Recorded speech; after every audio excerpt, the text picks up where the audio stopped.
going down, ladies and gentlemen? Your boy Fearless here, and my guy Brian. He's on the ones and twos. Give me a second. He's just trying to hold on. Me mute myself and all that good stuff. Sorry it took us so long to get on, man. We're running a few minutes behind. Sorry about that. So with this, we use StreamYard to as our platform to stream everything, and the way that StreamYard is doing it right now is that you have to pick and choose whether you want landscape or what's the other one? Horizontal or whatever. So like on my computer screen, it has horizontal. No. Then it has like the landscape. Excuse me, vertical. Yep. Whatever. So it has both of them, and then I can hide one so I can see what you guys see. Which I mean, I guess is kind of cool too, or whatever. Percent. Yeah, that was horrible. Well, I can expand this out here. Hold on a second. Yeah, so let's see. Well, where'd I go? Yeah, you're gone, sir. Yeah, this is weird. Yeah, let's what's the old phrase? If it ain't broke, don't fix it. Yeah. So let's go back to what we were doing before, kind sir. There you go. And here, let's make it a little smaller. All right, perfect. So what's going on, everybody? Before we get started, how was your week? What are you reading? How did you feel about last week's conversation that we have? Oh my God, Mr. Fearless, I'm reading a lot of books. We had a great time last week. Or whatever. So I appreciate that very much. We're gonna keep doing this no matter what. So you fuckers might as well pull up a seat. I'm just saying. What about you, Brian? What books are you reading? How's your week been? How did you feel about last week? Go ahead, sir. Week has been progressing. I'm still on 10x is better than 2x because I'm kind of looking for a nonfiction book to supplement that too. Or 10x is easier than 2x, and so I'm almost done with that. I'm about to go back. Joshua? I'm about to go back to reading Traction. Traction is an interesting book about organizational thinking and how to put it up on the screen. All right, let me pull it up here. Please do. I got a billion tabs open, so you got. All right. Okay.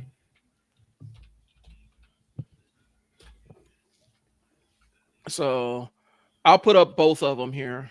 And 10x is easier than 2x. All right, so Traction is kind of a book about how to look at your business, how to structure it so that you can advance the way that you want to advance. And really it's just about taking a hard look at how you do business in terms of getting your staff to do the things that you need them to do and making decisions on that level. So I'll put that up on the screen first. Okay. Yeah, no, please do. I just finished a book. I will put it up right quick so you guys can kind of see what I've also been into. And so I just finished a book called The Academic Affair. It's a nonfiction. No, excuse me. It's a fictional, kind of like a love story type thing, or whatever. Like I told you guys before, I personally love to read, and I like reading anything that's kind of fun. That's hold on, let me find it. Here we go. Bam, got it. Can you guys see that? That's what I'm reading. That's why I just finished reading just now, An Academic Affair. I thought it was pretty good. I don't think I gave it a 4.3, which is it's a 4.0 on Goodreads. I think I gave it a 3.8. I gave it a 3.8, I think. But it was cool though. Joshua, what are you reading, kind sir? What are you reading? The book that I'm reading right now, let me show you. Hold on one second. Is Thomas Perry Pro. This is what I'm reading next. This book is called Pro Bono. Um, I don't know why. I'm just kind of called to read it. So this is what I'm reading next. All right, and I'm putting mine up on the screen here. Yeah. So I'll finish this. I'll start this in a day or two and knock it out fairly quickly. I know me. So um I got mine here. So what I'm on right now, the one I'm trying to finish up this week, and normally I'm a little bit faster with reading some of this stuff, but I'm kind of taking my time with this one and making notes and stuff. yeah, for sure.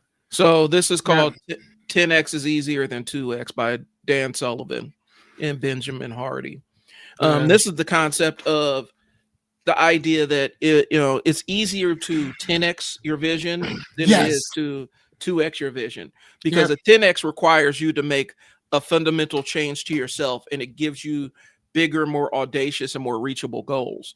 Where a 2X it kind of limits your thinking and traps you into a more narrow way of thinking, and it requires change, but there's not as much incentive to change because the output you're getting isn't much bigger than what you're currently getting, if that makes sense.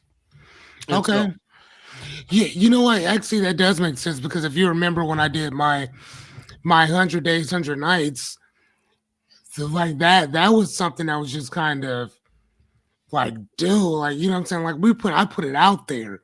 Mhm. Like, hey, this is what I'm gonna do, and then you have to stick with it. And I'm not gonna lie to you, I was tired by like day 15, and I'm like, damn, bro, I got 85 more of these things to go. Right.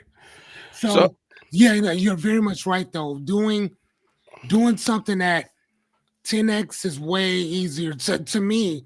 It's easier to do it at 10x than at 2 because 2 doesn't really require any change. Right. 10x to go from making no videos at all to doing it for 100 days, like at the same exact time, at the same exact hour, for an hour and a half, new material every single night. Man, show me somebody doing that right now.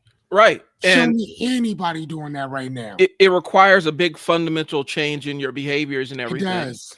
And it actually, once you scale up, like the example they were talking about is how Michelangelo was basically 10xing every piece. Like every time he would work on a piece, it was 10x. It was more effort, more audacious. And every time he leveled up, he ended up being able to even perform at a higher level because he was taking bigger swings. And so that's what this Okay. book is about. And then I'm I gonna like stop. that. And then I got one Oh. more. Hold on one second. Let's call out hey, I see some of y'all coming in here right now. What books are you guys reading right now? Yeah, let us know. That like let us know, because here's the thing, I'm always looking for a new book. We had what's gender fluid Liberty Twitcher told me about this book right here. It's called Breakneck: China's Quest to Engineer the Future, which is right here. I bought that based on their recommendation. And I'm looking at Joshua. The Big Manifesto. I think Big Manifesto. I like Michael Porter. I have his other book, Book Solid or Book Me. Book Me. It's a book that he came out with. Really good book. He's a guy who said that you should have several different elevator pitches. One that's like a 5-minute, one that's like a 1 second, not 1 second, but like 1 minute. One, you got 15 seconds to get my attention. So that's the guy who wrote that. At the start at the end, I want to look at that one by what's this, Bingham? I like that. I might get that. So this one is another one. This one actually comes recommended by Dan Sullivan, who wrote the other book. But Traction, and it's about getting a grip on your business, and it really forces you to think about systems and how you manage your staff and a lot of higher level stuff that allows you to grow your business. And there's a whole upsell system that they sell with this. So this leads into a consulting thing. Typically, I'm leery about these kind of books that lead into consulting pitches, but the information in this book is rock solid. and it's actionable in and of itself. And for me, when I'm looking at the quality of a business or marketing book, for me, it's got to be actionable. Actionable means everything. If it's not actionable, if I cannot utilize this information to take a step forward, then theory is great. Theory is wonderful and everything, but as a business owner, I need application. Okay. And a lot of times we find, especially in the business space, you're getting a lot of theory crafting and people talking about their theories, but they don't necessarily apply those theories to anything measurable. And it doesn't really benefit the reader. It's kind of a waste of time. You're just getting somebody's theory. Sometimes if the theory is tight enough, or if there's enough, you can take action on it if they're clear enough. But oftentimes I like books that are actionable. Like, I want a book that says, do this for this outcome.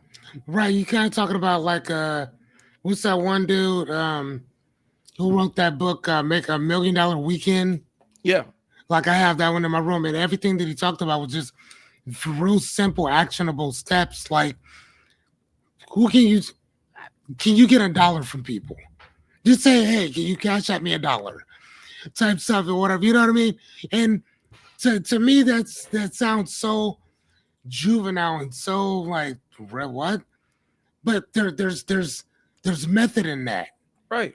And just asking for something so simple that it's like, okay.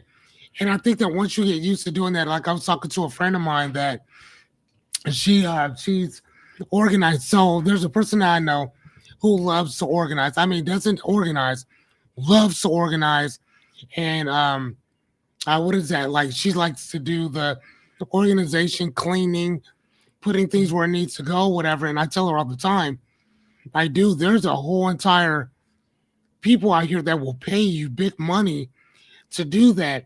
Well, she's just starting off, so she's like, I don't really know what to charge.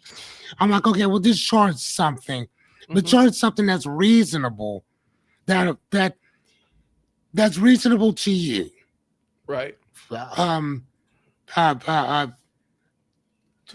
Based on the work that you're doing, or relative to the work that you're doing. Even if you're lowballing, so what? You just need to get into the habit of asking for what you want, right? Like, and that's it. Because you can always take things away. So if you give a price that's too high and they push back and say, hey, this is too much, you can always say, well, what if I just do this?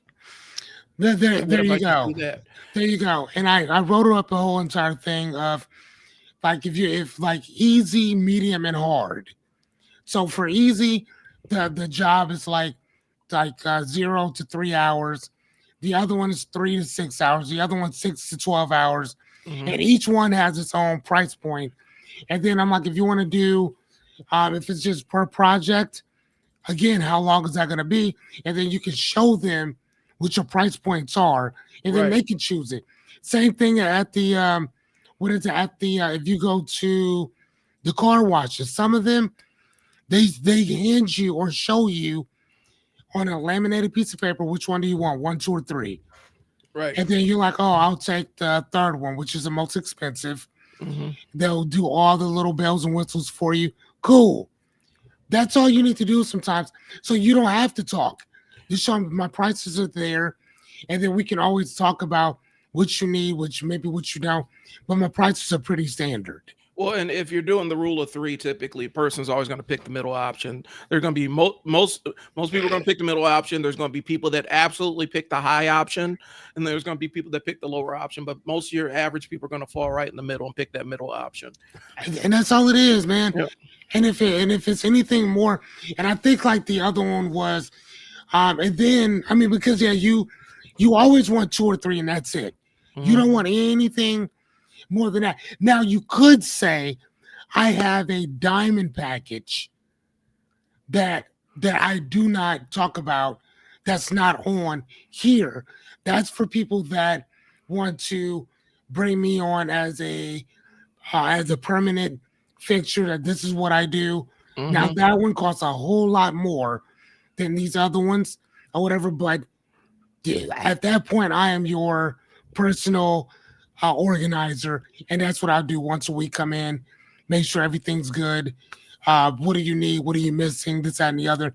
Matter of fact, I'm a center of that. Thank you. Sorry about that. And the thing is, y'all, I mean, today's episode is about misinformation. I've done live streams about misinformation in the marketing space and how there's a lot of misinformation that actually hits business owners. Specifically, and I'll give you an example. Like, you log on to TikTok. I am growing a TikTok channel for talking about comic books and whatnot. And you go on there and I open up my TikTok feed and it's all these people talking about, well, and if you want the algorithm to do this, or you want to grow your channel, you need to do this specific thing. And typically this specific thing involves you leaving a comment on their post and leaving a like on their post. And that's magically supposed to help your engagement. Well, really what it does is helps their engagement. They're baiting you in so that you can engage on their post. Nobody knows how the algorithm works. Even the engineers at TikTok who designed the algorithm, they know their component of the algorithm. They don't know that entire thing. That's proprietary information. Not one person knows how that entire TikTok algorithm works. And when people get on there and tell you that they know how it works, they really don't. And I'm speaking as somebody, I've actually sat down from cover to cover and read the SEO books. Like last one, when SEO 2016 dropped, I had it and I was reading it the day it dropped. Search engine optimization. I know how this stuff works. And a lot of times people have their best guess to what works, but they'll say it like it's knowledge. They'll say it like it's rock solid. And meanwhile, you encounter experts that are like, yeah, I'm not quite sure about that. Here's the thing. And we talk about Dunning-Kruger effect. I think we've discussed it here. Bring it up again, though. With the Dunning-Kruger effect, excuse me. Basically, Dunning-Kruger basically says that the less somebody knows, the more they tend to overestimate their knowledge on something. And so that's why you don't find like climate experts arguing on Facebook about global warming. You don't find You okay, my guy? Yeah, choked on God something. damn. Yeah, take a break. Take a break, kind sir. God damn. Take a break. But anyway, what Dunning-Kruger basically says is the least informed are typically the most confident in their knowledge, right?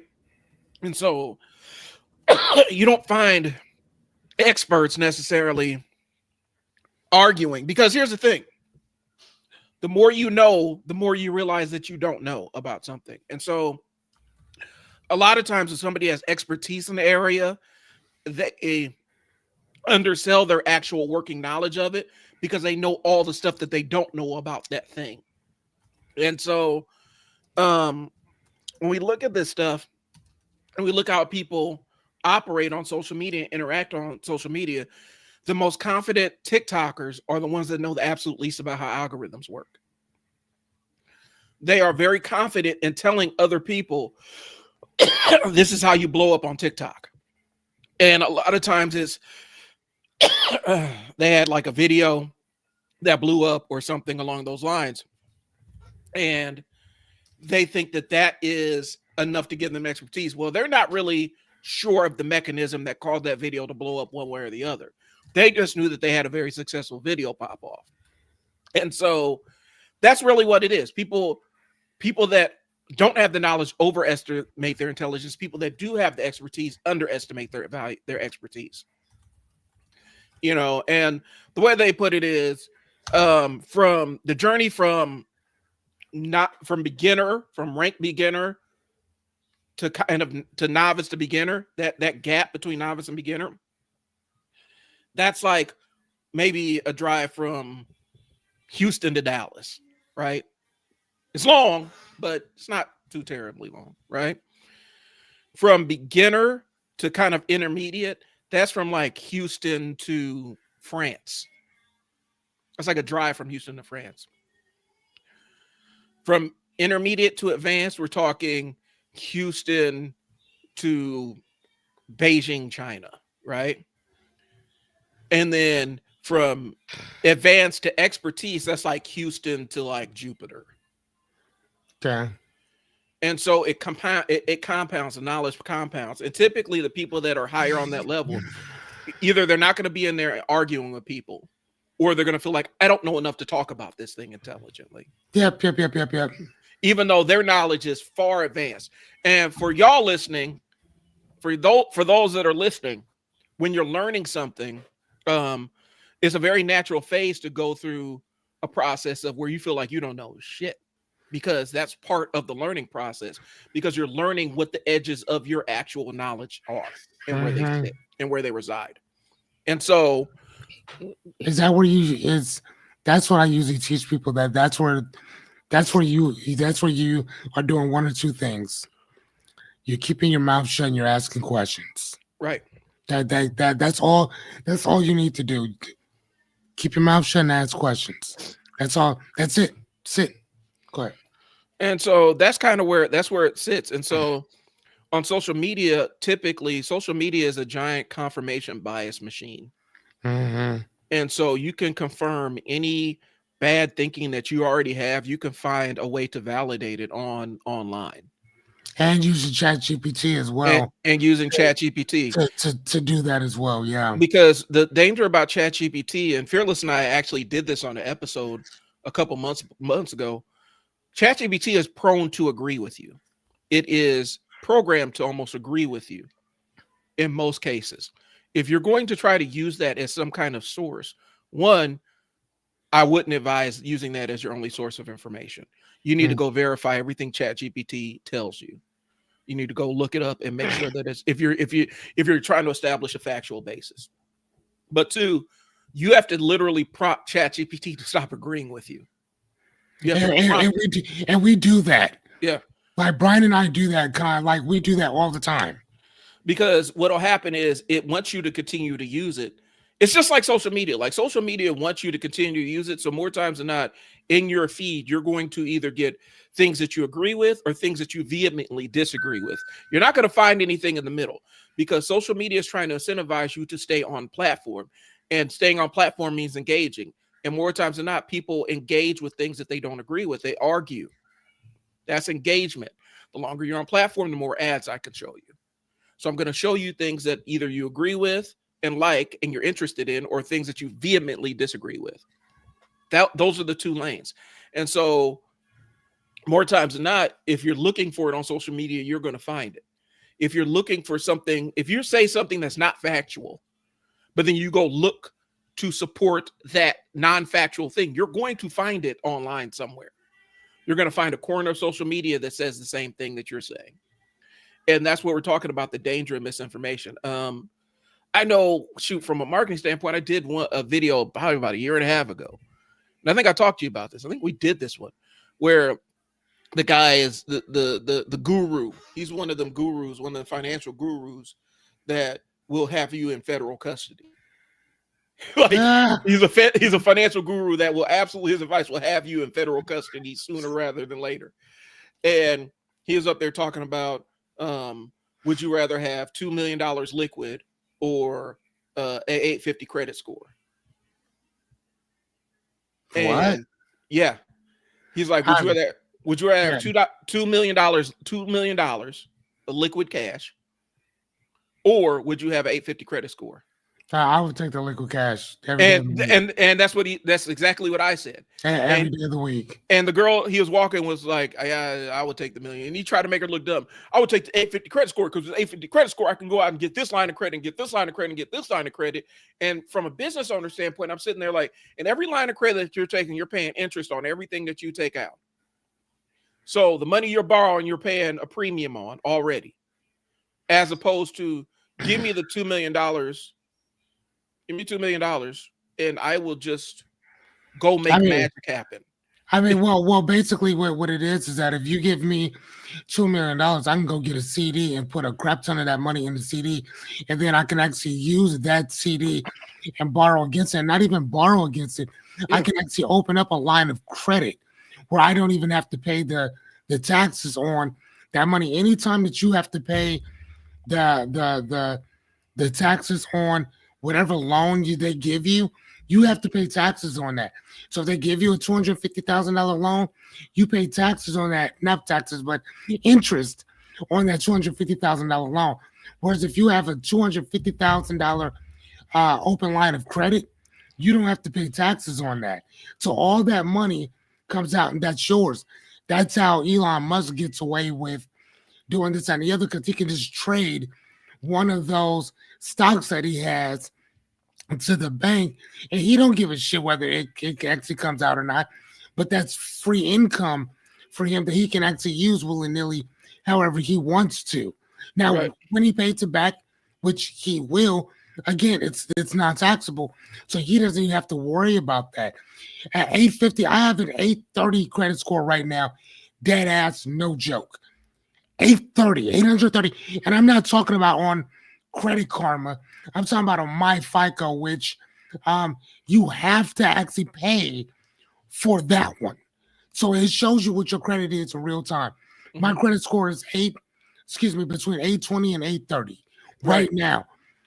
I'd take you could trash my shit and give me $2 million, and my lifestyle would not change whatsoever. Let me put this up on screen, Fearless, so you can kind of see what I'm talking about. Please. Because this is In 1 second, as you do that, Joshua, so let me ask you, are you reading all of these books all at one time?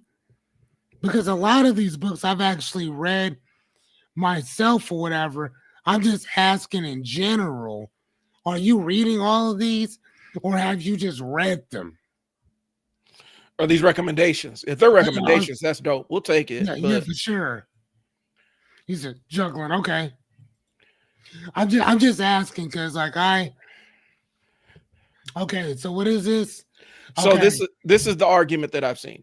And sometimes people will utilize this as they call it a financial literacy test. And typically it's somebody Oh, that what? it's somebody that doesn't necessarily like a lot of this stuff is conditional. Oh, For hold on. $4,000 a week for life, depending on how long your life is. But $4,000 a week. So Okay, so hold on. So there's 4 weeks in the year, so that's 16,000. That's $16,000 a month. yeah, Okay, and we're talking about for life. So okay, hold on. Let me break this out because I like doing shit like this. Okay, so let's say $2 million, and so let's divide that by 16,000. it would take about 500 weeks for you to reach $2 million. And so how many years is 500 weeks? 500 weekaroos. If I'm What not is mistaken. divided by 2? That's 9 years. Yeah. Because you divide that by 52 or whatever. So that's not it's about almost 10 years. Almost. Right. It's 9 years and 10 months. Whereas, and again, that money is gonna be out as so hold on. So let's take that. So what would that actually be? So let's divide. Hold on. So that's 52. Okay, so hold on. Give me 1 second. So 52 times, let's say 10. It's 520 weeks. Okay. So 10. All right, so let's do 6. We'll do 16,000. Hold on. 16,000 times 520 weeks. Yeah.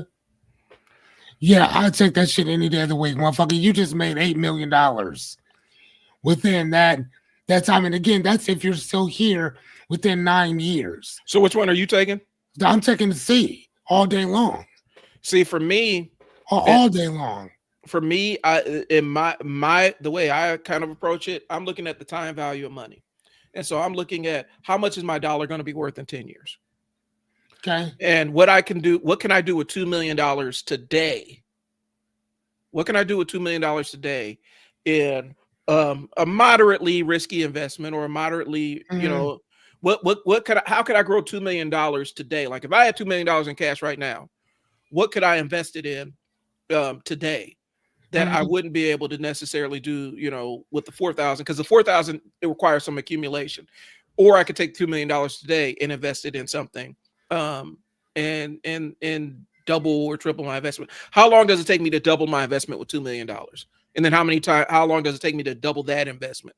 So how long does it take me to turn that 2 million to 4 million? How long does it take me to turn that 4 million to 8 million and 8 million to 16 million, right? I'm looking at I would, where I'm at right now in my life, with a nonprofit I'm growing, with a business I'm partnered into, and then this marketing thing that I'm trying to launch. I think the $2 million would serve me a little bit better. But if I was in another place in my life, where I didn't have, health things to worry about, and how long the lifespan actually is. Like if I was in my 20s, I would absolutely be the $4,000 a week for life, Mhm. because I could do the LeBron thing and invest, invest half of that into my health, into my body every single month. You know Mhm. what I'm saying? And have the best dietitians, the best trainers, the best doctors on board and everything, to make sure that I'm enhancing my lifespan as much as possible with all those resources that $4,000 a week would provide me. Right now, where I'm at right now, I'd probably take 2 million in cash. The thing I Okay. would not take over either one, over B and C, I'm not taking the 850 credit score over No, B and not at C. all. No, I'm not doing that. no, because basically with it, because BNC canceled the credit score thing out Right. because don't nobody give a shit. Listen, if you got cash, you're probably just gonna pay for everything with the cash that you actually have. So you don't really need credit. Again, my credit right now Mhm. is 820 right now. There's nothing that I could not buy at Right. this present moment of time with my credit score. But because I don't have 2 million or whatever, I'm not gonna spend. I'm not gonna go hit the thing and spend 200 and some $1,000 on this, that, and the other at this present moment of time. Now, here's another thing I wanted to kind of talk about too. If you were to take that 8 million, that $2 million, and put that in, now you could probably put it in stocks, bonds, this, that, and the other.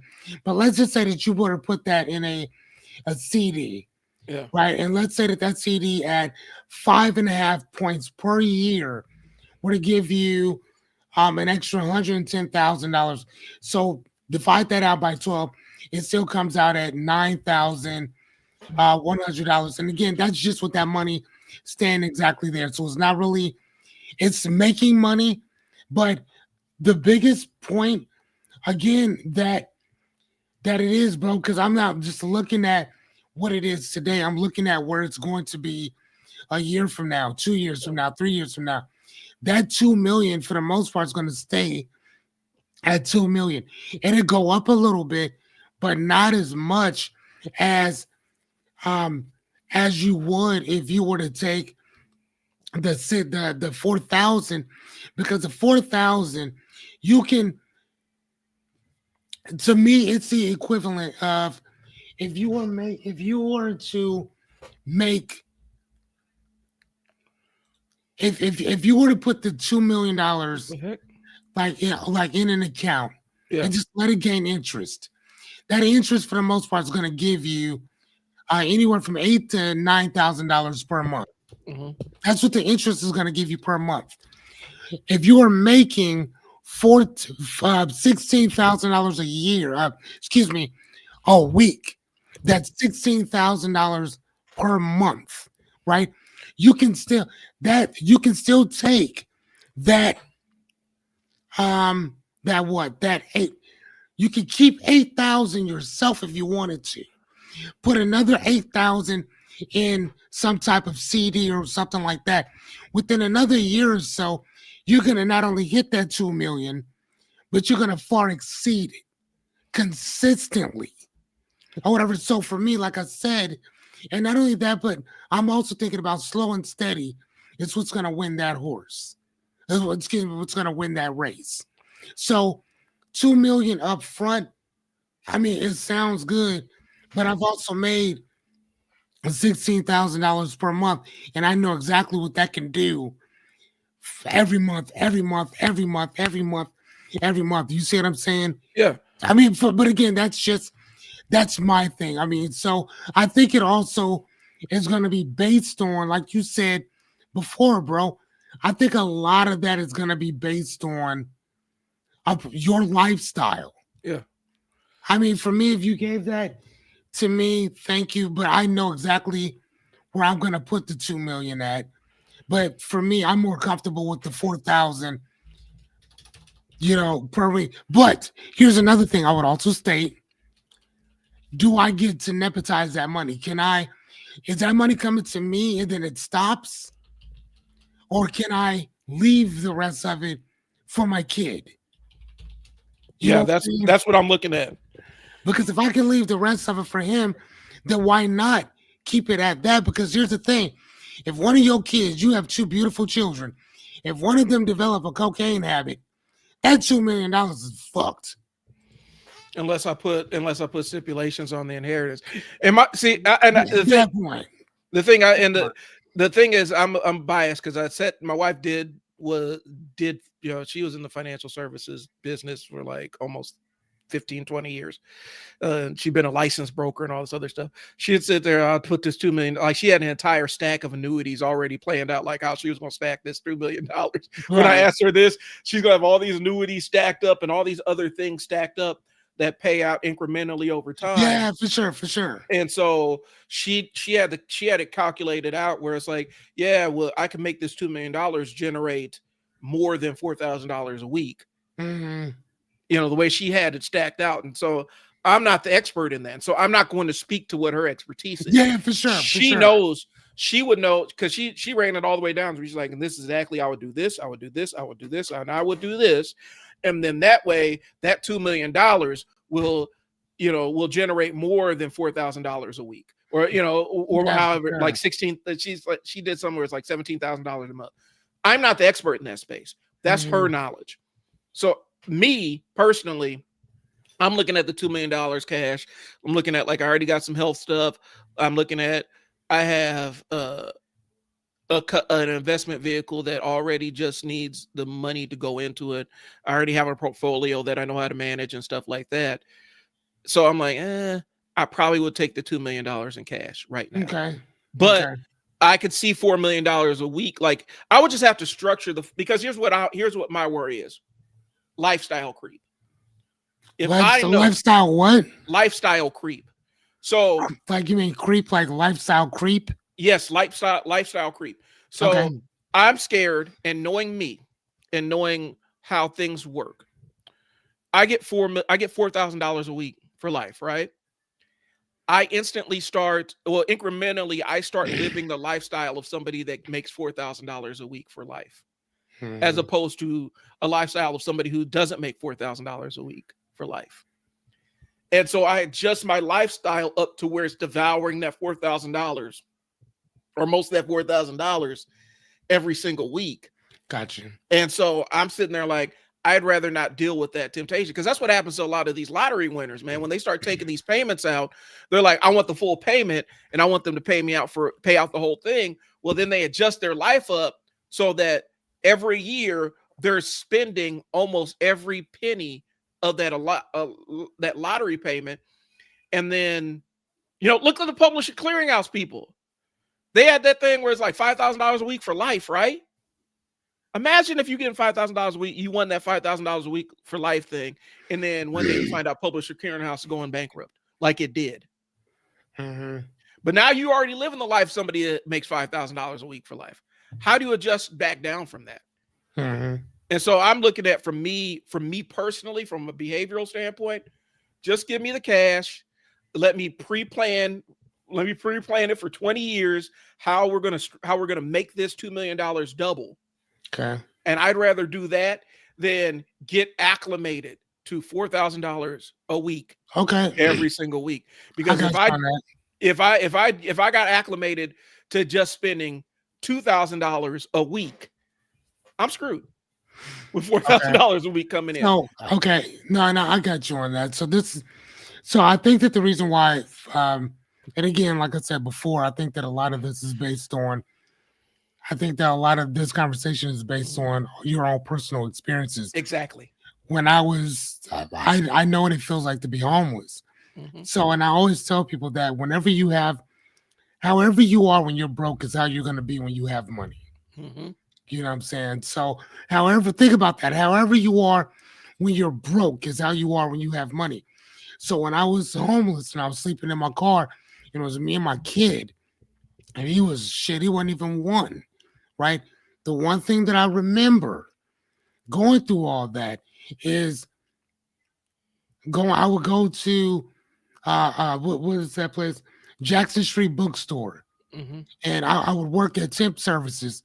I would get money and I would take a small percentage of what I made and I would go there and I would go buy books. Right. That's what I did. So again, however you are when you got money or however you are when you're broke is what you're gonna be when you have money. So then when it got to the point where I was making 7,000, 10,000, 20,000, 15,000, $20,000 a month, you know what I was still doing? Buying books. Yep. I just bought more of them as opposed to going to, I would go to thrift stores and they have Omaha Thrift over in South Omaha. Man, they were letting you get books for like 11 cents. 11 cents. Man, I would come home with boxes of books. And they were great stuff too. And so that's always been my thing. Like this, I love to read. Hmm. So whether I had $1 million or I only had 1,000, you give me a book and a pen and a pad, give me a corner off by myself, and I'm cool. I Right. don't need a phone. I don't need any other gadgets and shit like that or whatever. So for me, that was my thing. Right. So again, I understand what it's like to be given or have $4,000 a week because I was making, like I said, 7,000 here, and then it went to like 10,000, then it went to 14, then it went to $20,000 a month or whatever, and I was still the same guy that I was when I was sleeping in my car. Yep. It was just that I went from having a couple books to like my house. My son was just telling me, Dad, it looks like we live in a library. That's Well, my point, son. So yeah, go ahead, man. so I was, and there's interesting, and then we can get into the conversation. But I forgot who I was. It was some cat I was on YouTube, and he was sitting there talking about, and it struck with me because it made sense. He's like, if he won the lottery, how he would do it. He's like, I would take 10% of that money if I hit the lottery and got my lump sum. He's like, I would take 5 to 10% of that money. Well, I think he said less than that. It'd be like 1 to 2% of the money because we're talking about some ungodly amount of money. He's like, and that would be my dream cash to go out and spend it on whatever I wanted to so I can get it all out of my system. Yeah, He's like, I would go out and buy the most expensive whatever that I've always been dreaming about yeah, and just use that money. And that would be my money to absolutely just splurge on all of this other stuff. yeah, And he was already in the real estate space. He's like, then I would just go out and buy an apartment complex with a chunk of it. And he's like, and then the rest of it will get put into investments. But he said it was important. The reason why he put that in there, he's like, if I hit the lotto, if I absolutely hit that lotto, the very first thing doing, I'm allocating a chunk of that money so I can go out there and just spend it as recklessly as possible. So it's all out of my system, so that I don't feel like I should be able to do that with the rest of the money. He's like, because a lot of lottery winners, they never get out of that phase. They have no, more money than they know what to do with, and next thing you know, they're opening restaurants. They've never been or or bookstores. they've never been business owners a lot of times, and what'll happen is that's their first foray into business. It's some big money, some big thing that absolutely chews up money. I've done Mhm. marketing for business. I've done marketing for restaurants. I've been on the back end of the restaurant thing. I was going to be invested in one to a degree, from a marketing standpoint, and the back end of a restaurant, that is, every day is like a crapshoot. Like it's hard to figure out which ones are successful because ones you think are successful really aren't, because the margins are so crazy and Mhm. anything. And so he was saying people get into these endeavors and they don't know what they're getting into, and they have no working knowledge of it. And they think, well, I just got enough money.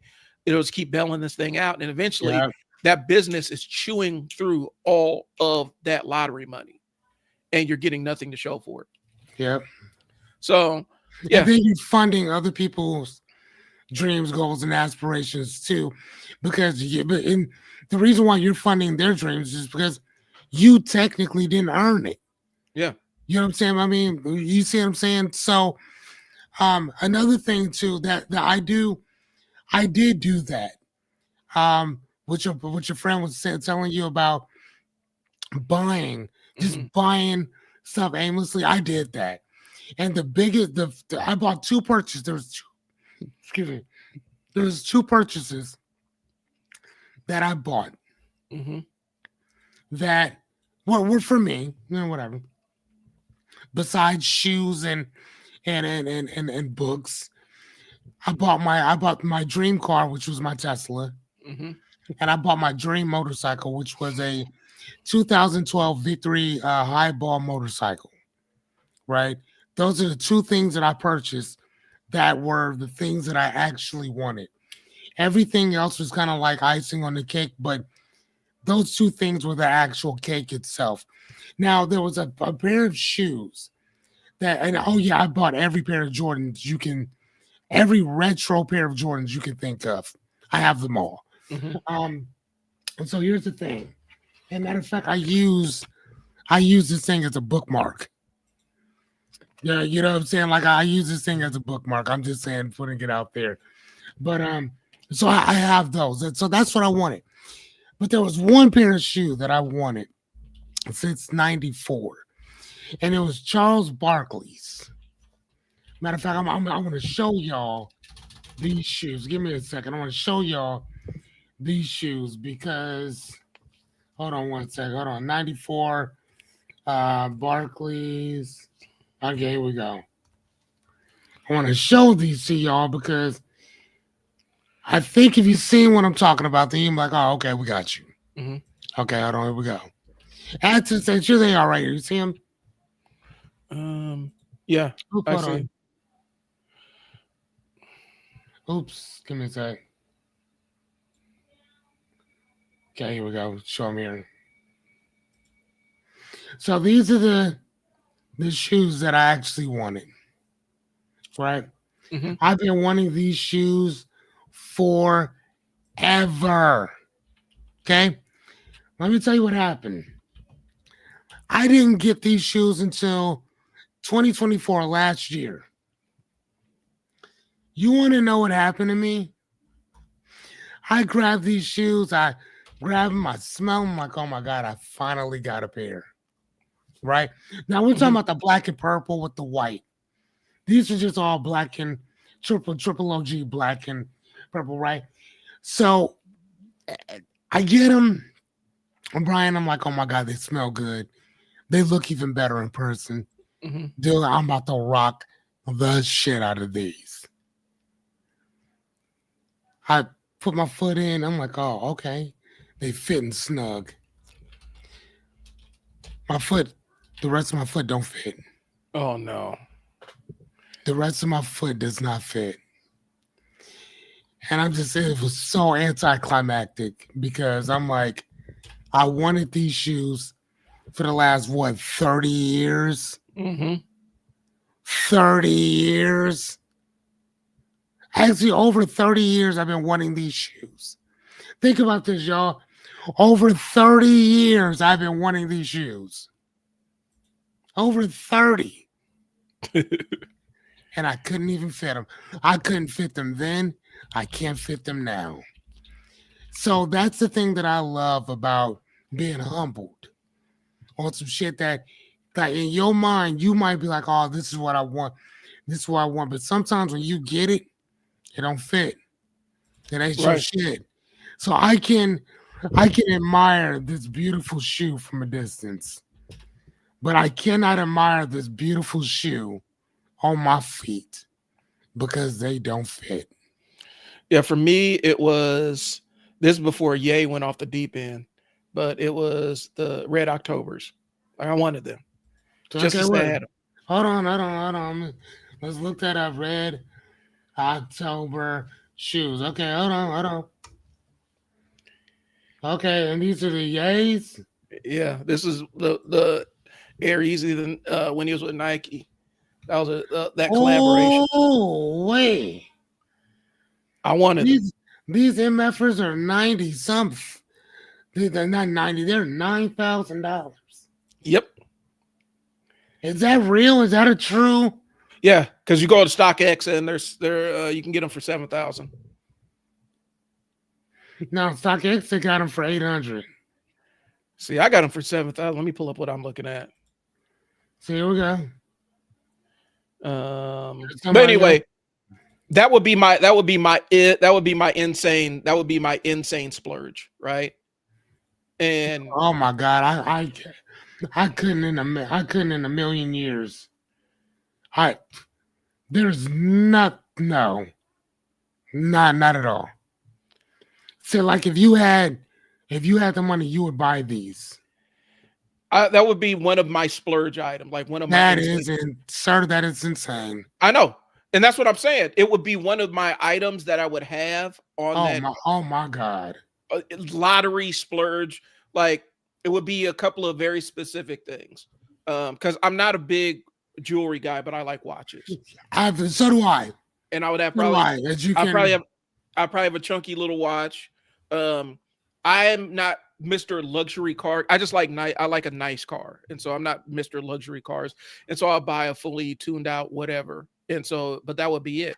But the thing I'll probably go nuts on is barbecuing stuff, like backyard kitchen with the highest end smoker that I could get my hands on. You know what I'm saying? You know, the backyard with the TV and all that other stuff in the backyard. So it's just where you could just kind of hang out. That's what I would spend money on. And so that would probably be my splurge item. But Joshua says watch guy. Yeah, watch guy.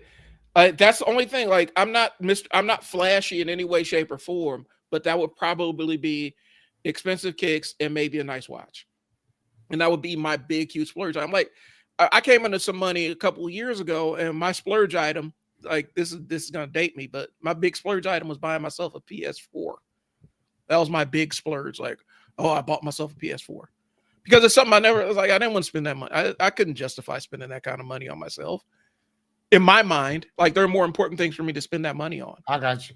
I mean, but you also got kids too, so yeah, which everything priorities. Yeah. You know what I'm saying? So now I get that. You know what's so funny though, dude?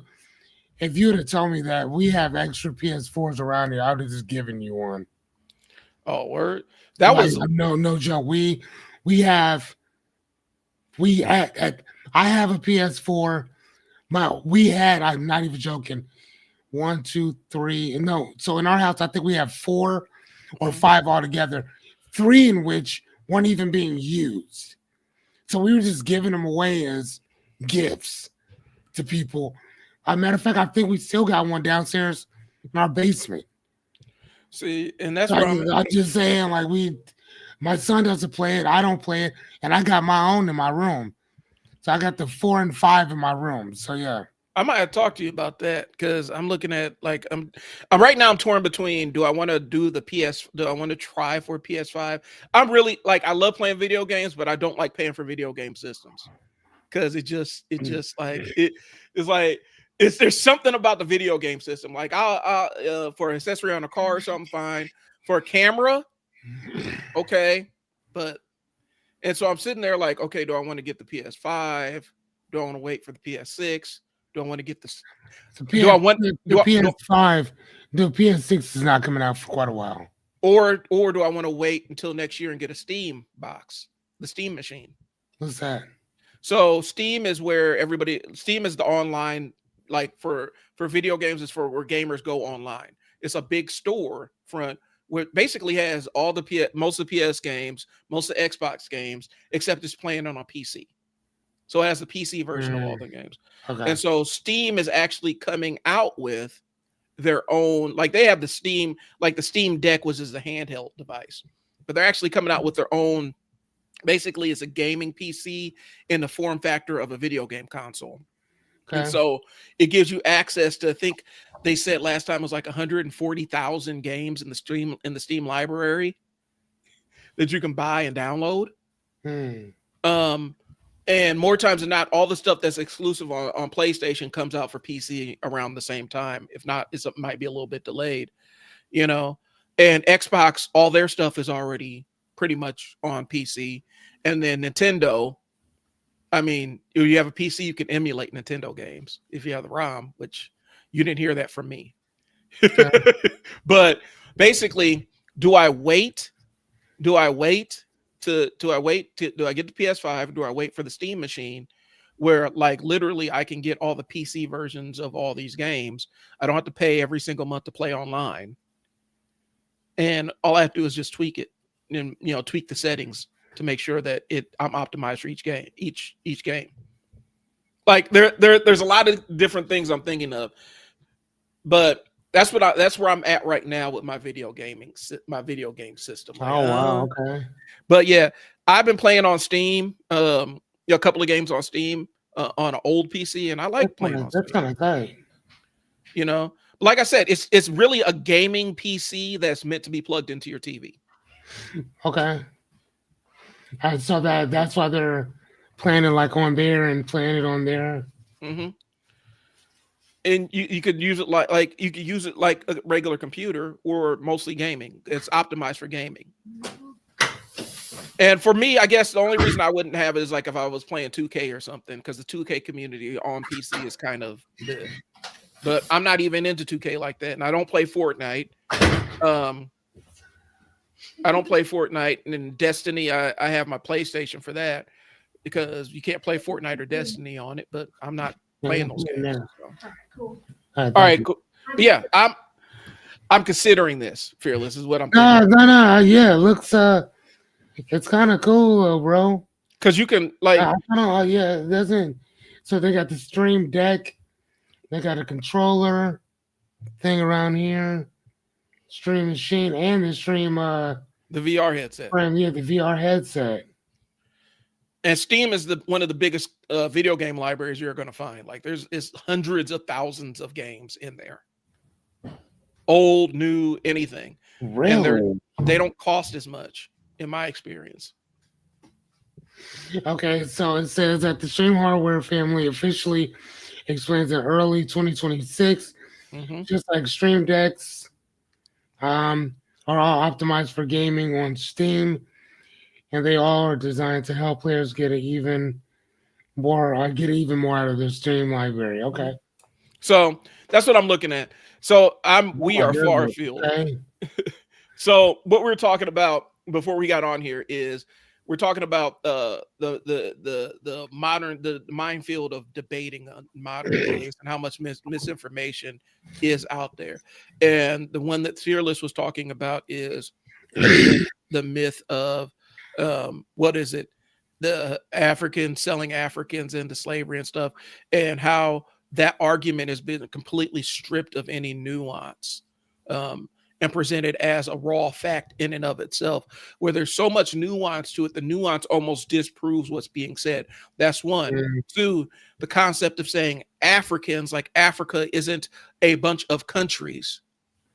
Right. In weird generalization. That's two. And then my contention, my addition on it is, well, even if what you're saying is true, even if what the person is saying, even with the racist, because a race, I mean, I'll be honest with you, that's a racist thing to say to somebody. That's racist. That's racist on its face. It's racist when you dig into it. But yeah, but and the reason why though is because you're broad stroking a whole entire continent, and then you're linking everything and everybody together. And when we say that, that's first off, I'm sorry for interrupting you. That's fine.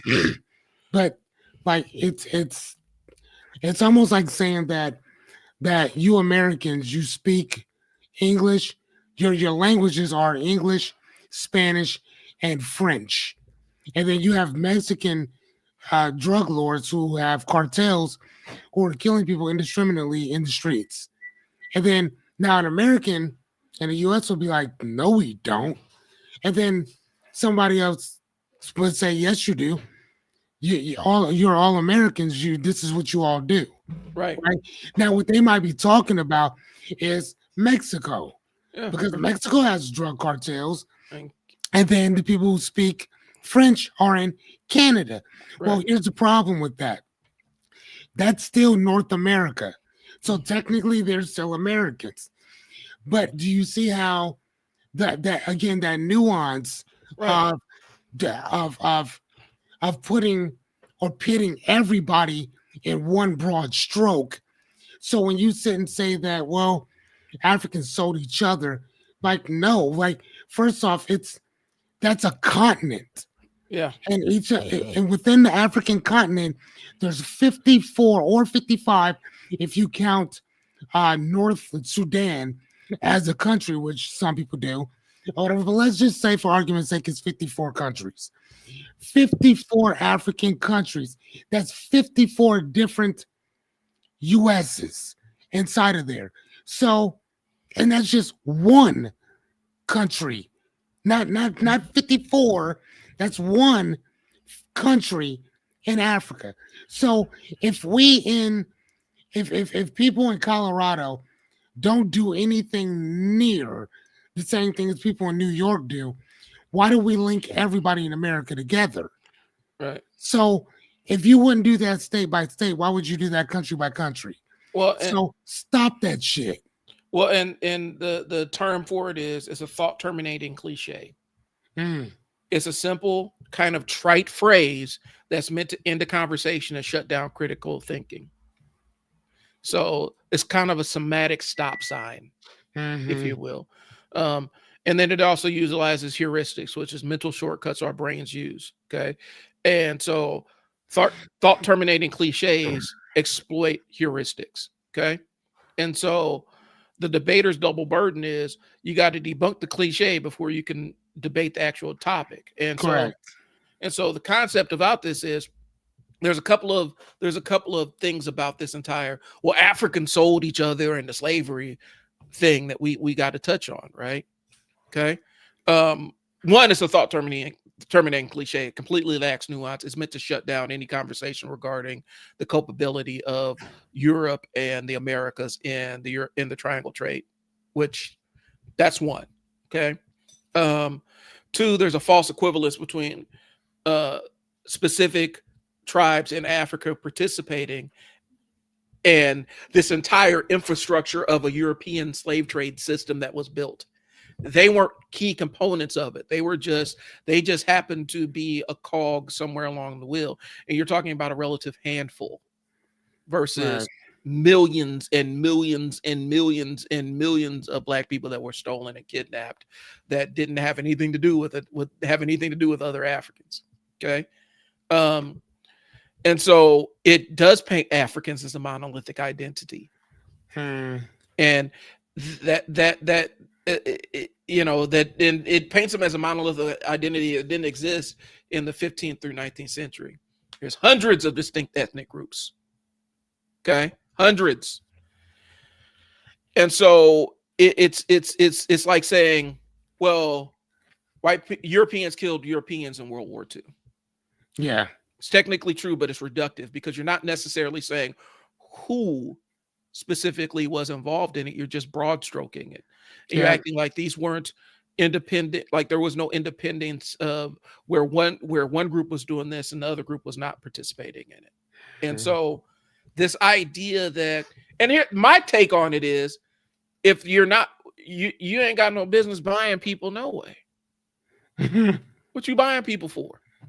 Yeah. If you came to me tomorrow, if you stopped by my house tomorrow and said, "Hey Brian, I got 3 people that I'm selling," I'm gonna tell you, get off my doorstep. I don't care if I got the money or not. I'm calling the cops. He's selling people, man. What are you doing? I'm not gonna buy nobody. Like, you know what I'm saying?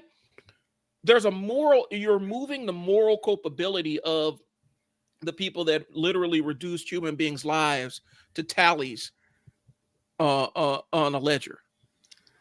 Right. So when my point of talking about this is the misinformation that we do and that we have in general. So it's not just the African thing. It's not just the American thing.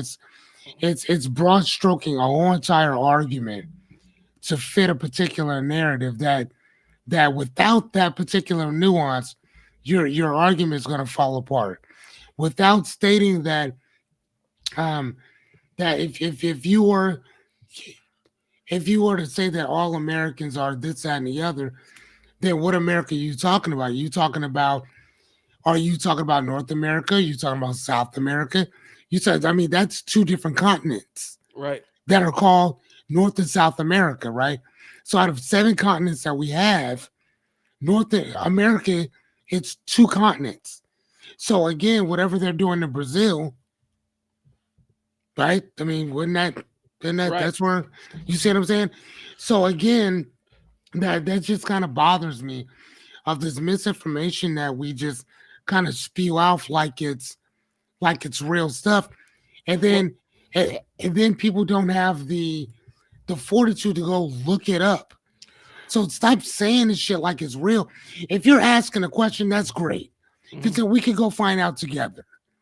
But if you're stating it because you heard somebody else say it and you didn't even fact check it yourself, then you're gonna look real stupid when you're sitting there trying to pass this shit off as real information. Well, and here's a couple of things to add some to it. One, understand that the purpose of these thought terminating cliches are to stop an argument. They're to stop a conversation. They're not meant to facilitate a conversation. They're meant to stop it. And so when you deploy one of these, it's done inherently in bad faith. You are having a bad faith argument. When you apply a thought terminating cliche, you're literally just trying to shut somebody up. Right. Because you know that there's no nuance in that argument. You know that there's no layers to your argument. You are just trying to shut their argument down because you don't want to really have it, because you really don't have an argument. You're just trying to shut it down. That's one.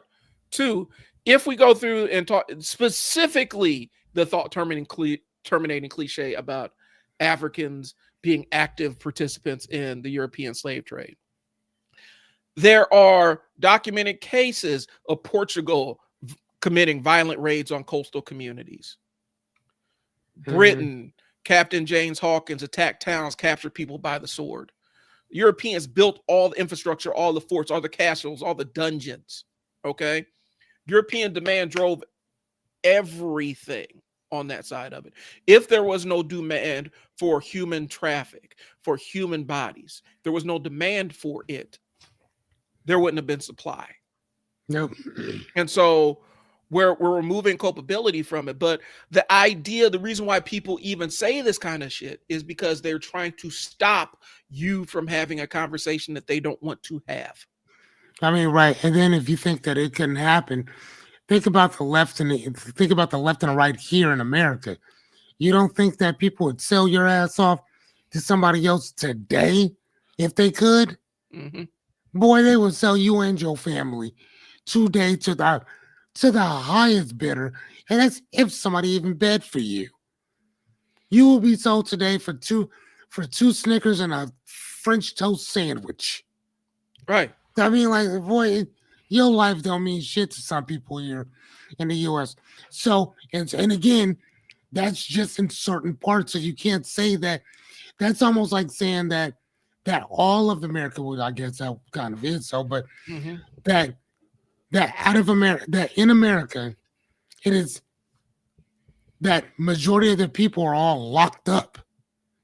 I mean, like out of the world's population, you guys have more people in jail or associated with not the juvenile, but associated with the penal system than everybody else in the world. Right. Like, think of you know how crazy that is? That you are one of the smallest populations, and yet said majority of your people represent more people in prison than everybody else. That's sad. You want to hear something else that's wild though, Fearless? And I just read this yesterday. They're talking about, and what's happening is our prison population is actually decreasing. And cities and states are being sued. Yeah, our prison population is actually decreasing. It's down. I think it's somewhere like 12 to 24% somewhere. I'm not quoting the exact number, but it's down. And you know who's panicking? Prison systems. The prison system is. And so what happens when you see a drop? Now, this is my conspiracy brain kicking on. So we have a noticeable drop in the prison system, and private prisons specifically are the ones that are complaining the most, right? Of course. So what do? You go ahead and you make a lot of you make a wide swath of people illegal so that you can detain them. What's happening right now in the streets? What are we seeing? We're seeing mass incarceration of undocumented people. Are they throwing them in jail, or are they kicking them out of the country? They're throwing them in private prisons. They built private prisons across the country. A lot of the private prisons are now transitioning to immigration centers. Is this an opinion or is this a fact? This is a fact. You can look this one up. Oh, dude. So a lot of private prisons are either taking some of their facility or all of their facility and making them immigration facilities. That's one. And then two, we're also offshoring some of our stuff. And so some of our immigration centers are down in El Salvador or something. And those look more like concentration camps than anything else. And if you look up the definition of what a concentration camp is, you're going to know what I'm talking about. But so what are they calling these things again? Some prisons are creating what? Immigration centers, immigration holding centers, or whatever. They're meant to hold immigrants. So some of these private prisons are transitioning over, getting into the immigration game. So you're going to look up private prisons and then immigration. The very first thing that pops up, private prisons company enormous windfall. American Civil Liberties Union says it. Jay Powell, one of the legislators on Congress, is urging DHS to stop using private for-profit prisons for immigration. Oh my God! So listen to this, brother. Listen to this. Multiple forces are driving this. Declines in traditional prison populations are some jurisdictions making existing prison infrastructures underused or idle. Underused or idle. The federal government, via ICE, expanding detention capacity for non-citizens, including reopening or repurposing prison facilities rather than building entirely new sites. Many contracts and companies' statements indicate unused facilities are being reviewed for immigration detention use. Private prison companies see immigration detention contracts as a growth area and are actively lobbying and positioning for facility conversions. Dude, what the fuck? Whenever, and this is for our viewers that are watching, whenever you see a massive shift in law enforcement when you see a massive shift in federal law enforcement priorities, you need to look and see who's getting paid. That's the first thing you need to look at. I'm asking you to use that critical eye. Whenever you see a policy shift from a law enforcement perspective, you need to see who's getting paid, whose bottom line is being met.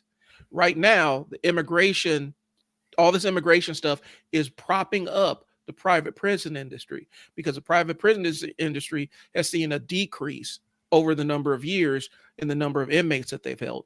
And one of the things I know about running residential facilities is the worst enemy of a residential facility is an empty bed that you're not getting a per diem on.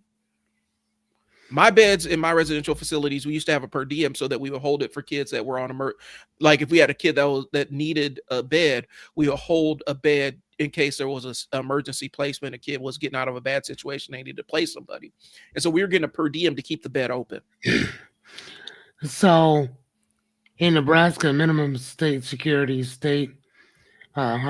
in Nebraska, a minimum security state facility, the McCook Work Ethic Camp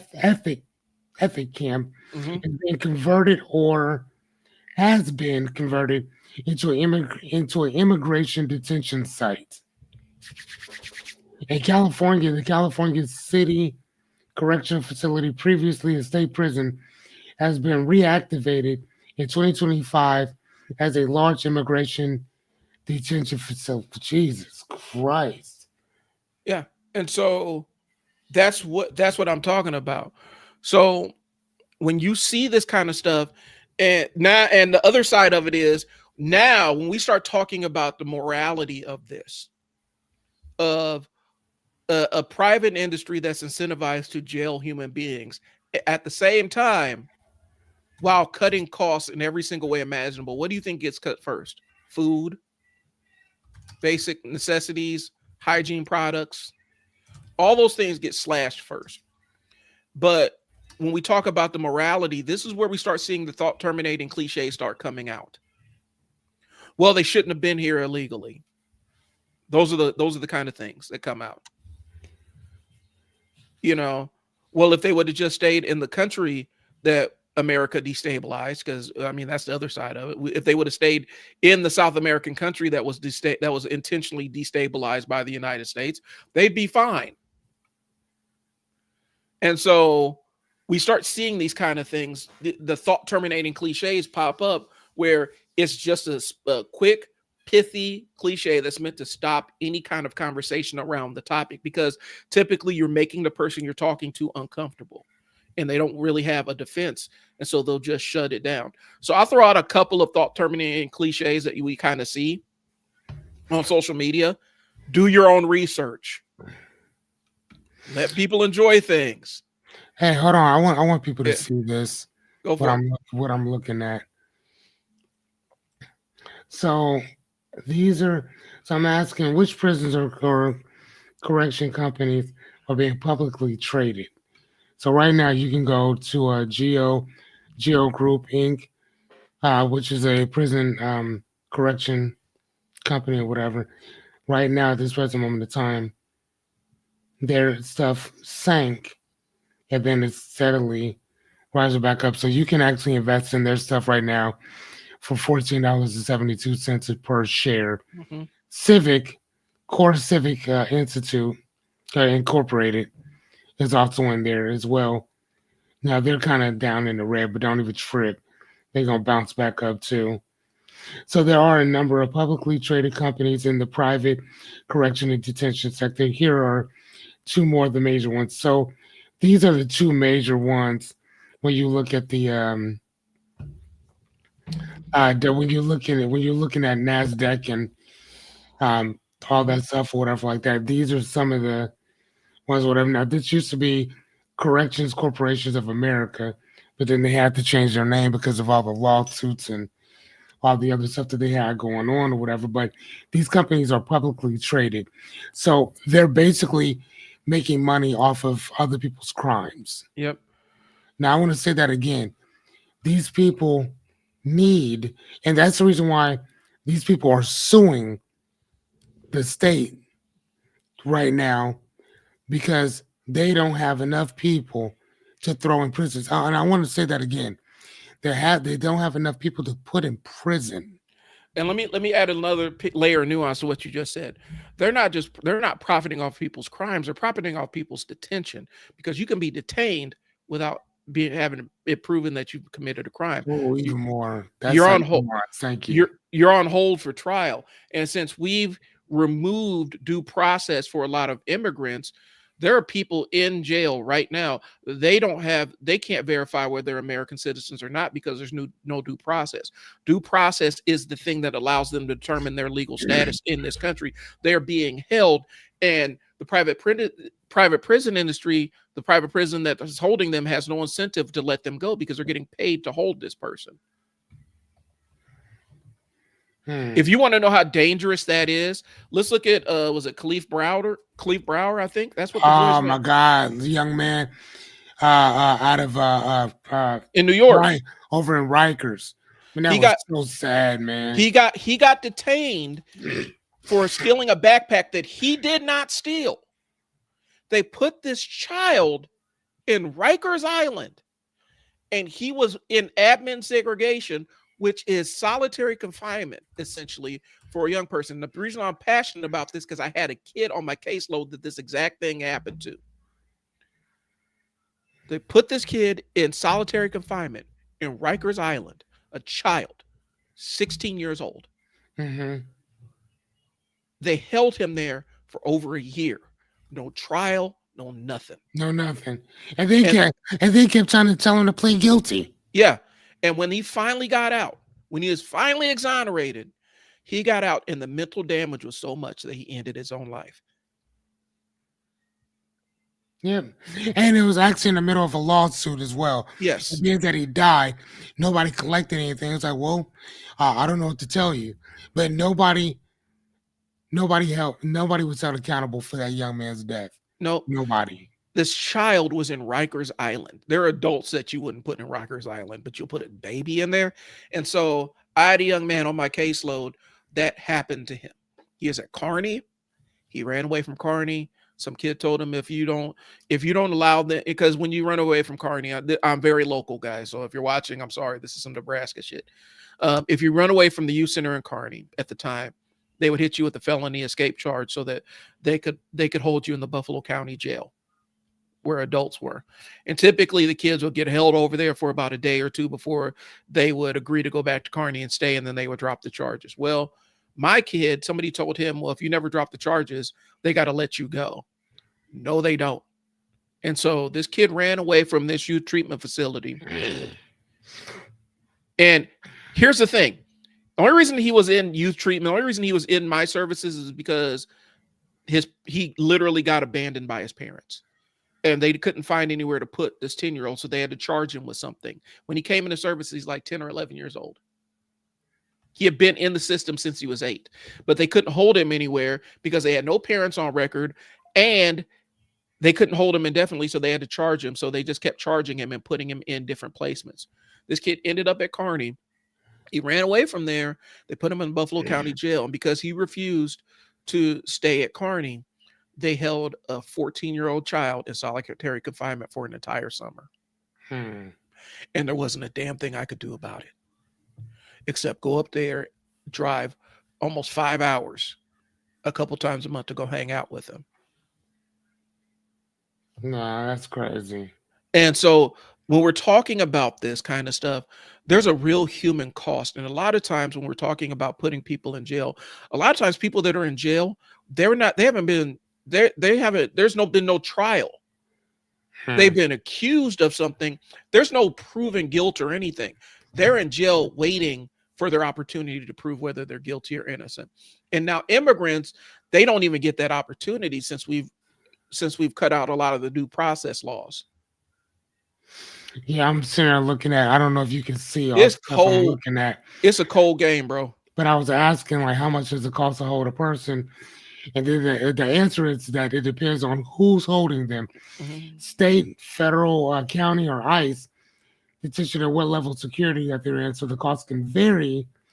Now, check this out. State averages $80 to $150 per person, and that's anywhere from $2,400 to $4,500 per month. And the states vary from California, Nebraska, and New York, obviously. Federal prisons are $120 to $150 per day. And again, that ranges from $36 to $4,500 per month. And then higher for medical stuff, special needs. County jails, $160 to that. So it's really not that much, but it still is. Immigration detention. Check this.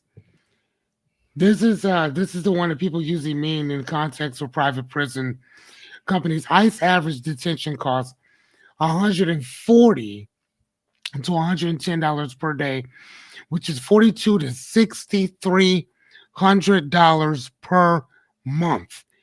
Now, and again, it depends on the facility, because like I said, it can go a little bit higher, right? So some of them charge $250 to $350 per day, and then medical, bed, special management, stuff like that can be $500 per day plus more. Okay. Now, private prisons will go from, again, per diem, $75 to $200 per day, but immigration contracts often pay more. Think about this. People are contracting for your life, Yep. okay, for your body. So let's look at the numbers. $150 to $300 per day, depending on security level and medical staffing. They also include management fees, transportation fees, intake fees, guaranteed. Listen, watch this. Guaranteed minimum occupancy clauses. Mm-hmm. Now look at this, y'all. Y'all reading this shit the same time that I am. So it's not like I looked this up before you. You're seeing this in real time as I'm seeing it. Correct? So Mm-hmm. let's Let's look blow at it that. up. Oh yeah, go ahead, please. Or whatever, right? So again, let's look, where were we at? Why does it cost so much? Well, the bill includes housing, food, clothing, medical care, staff salary, which is the largest cost. So Right. they're cheating everybody else, but they're gonna make sure these people get paid well to enslave another person. Well, and Go ahead. peep game. So here's the thing. So the difference between the for-profit and the nonprofit side of things. When I was running my nonprofit residential facility, as a nonprofit facility, we actually had to, there was accounting where we had to spend a certain percentage on making sure that our residents were fed, cared for, had clothes, had all the resources they All this needed to stuff be here. successful. All this stuff And, here.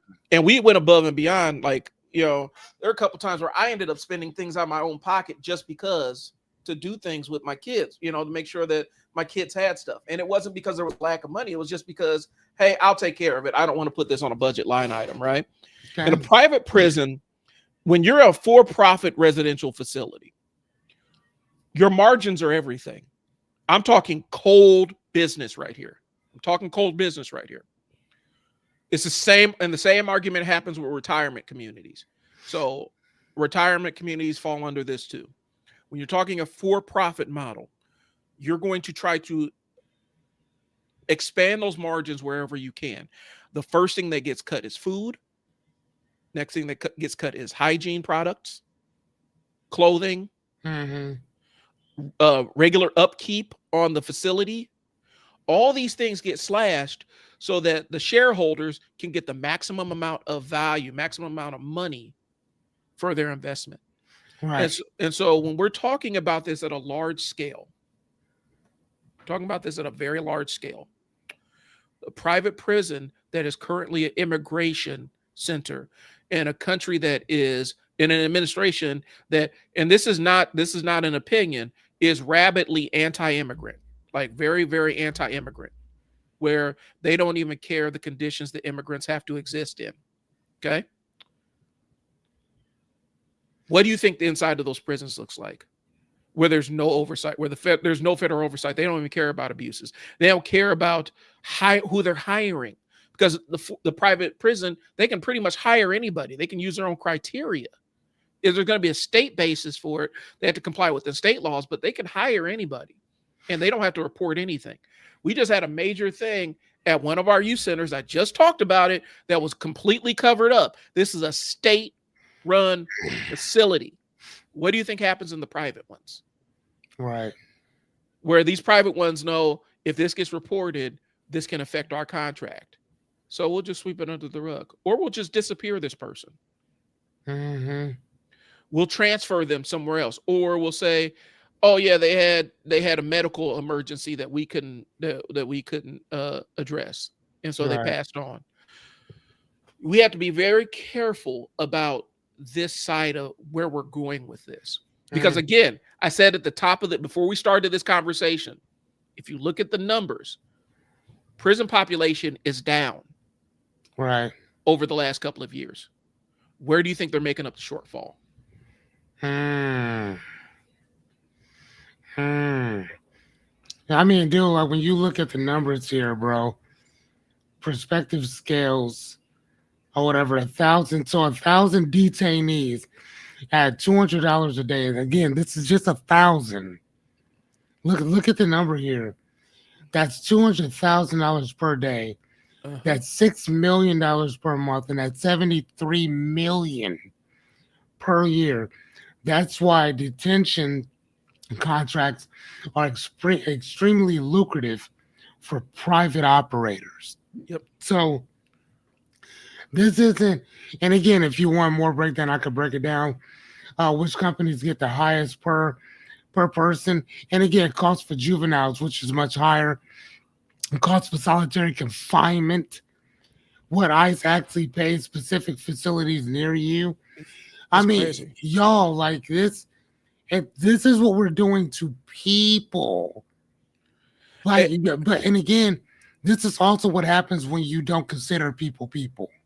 Well, and so then we're going to go back to, we're jumping back into the thought terminating cliches now, because this is how people, we've just said all this stuff about how insidious all this is, right? What are the typical responses for the people that don't really want to have an uncomfortable conversation? Oh, well, they shouldn't be here.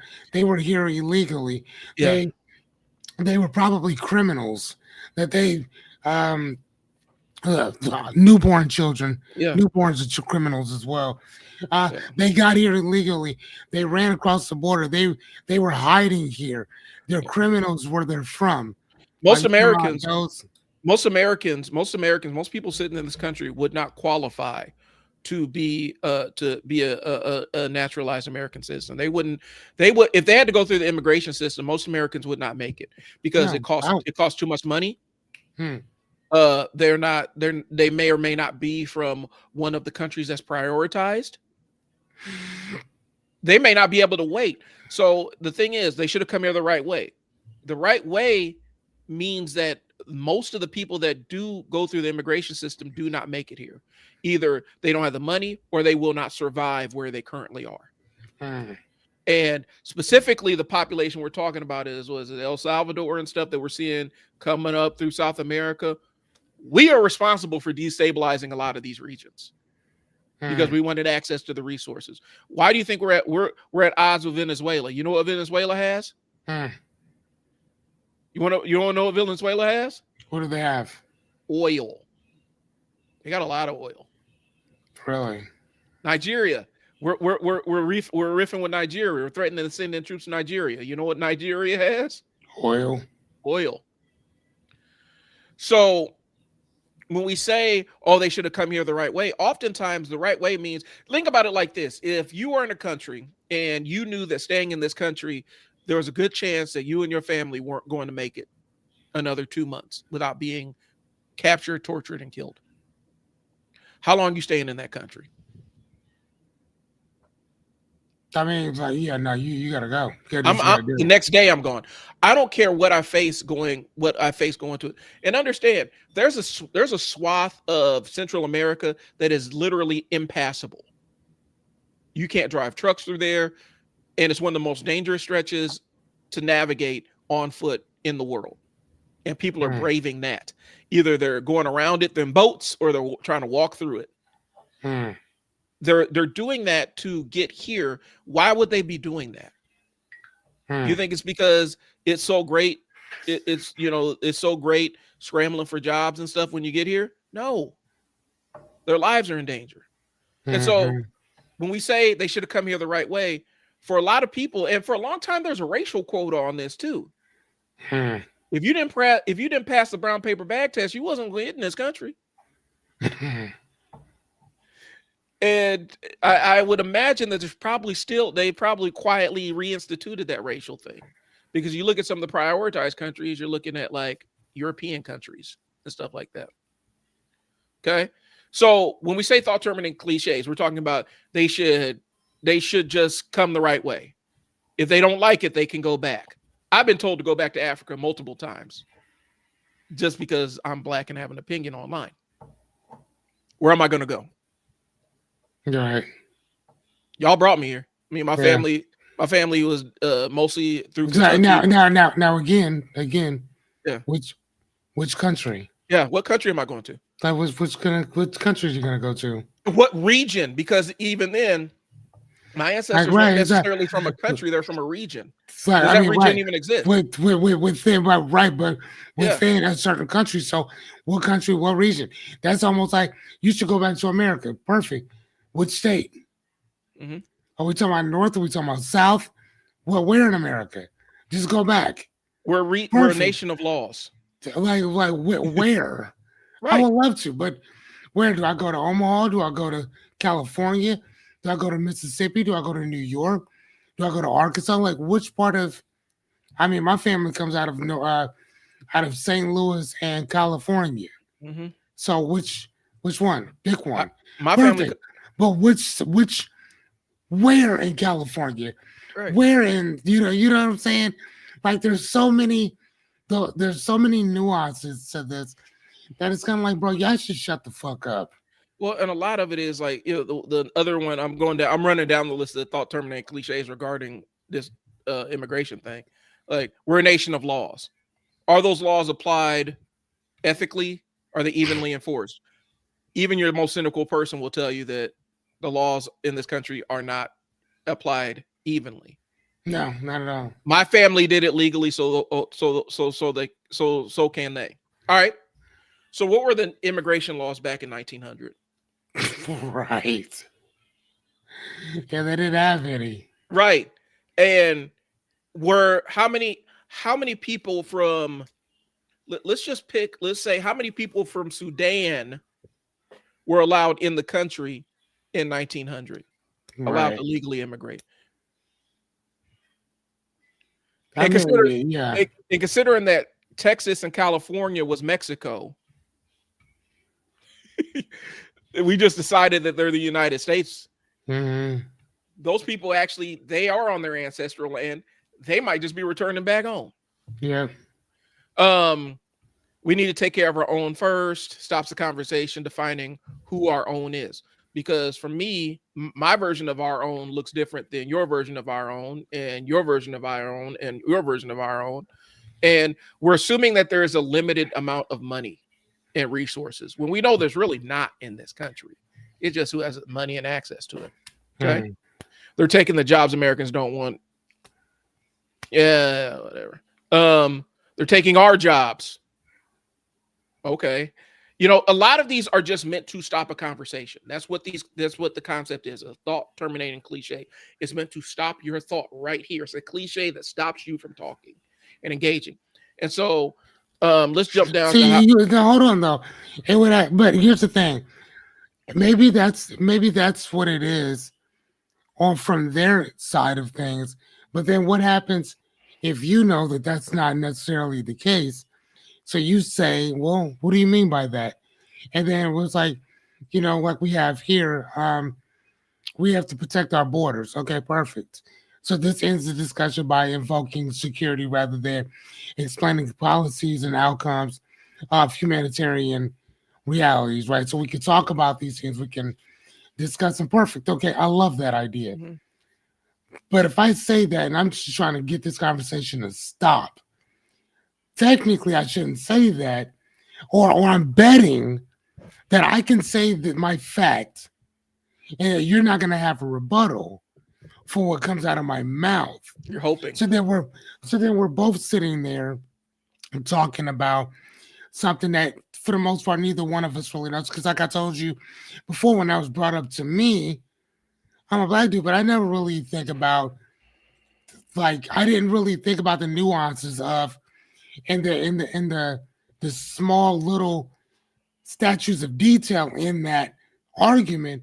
That's like, well, hold on, what do you mean by that? Right? I thought about it later. Like, I'm like, oh, dude, like if that's ever brought up to me again, I'm gonna destroy the next person that said something like that. Mm-hmm. Because again, like I told you before, this isn't one of those conversations that you just stop at, well, Africans did this, because yeah, it is true. But again, though, which country are you talking about? It's not, you're broad stroking the whole continent, and you're looping it into one whole country, which it is not. Right. Whatsoever. It's 54 different Americas. Right. In that one continent. With its own history. With its own history. And here's the thing. America, I mean, we have 50 states. Every one of our states has its own history, has its own story. And everybody has infighting within every single one of those 50 states. So if we don't get along with each other, and the people in Nebraska don't get along with the people in Iowa, the people in Nebraska don't get along with the people in Nebraska, you trying to tell me that everybody in Africa are going to get along with each other?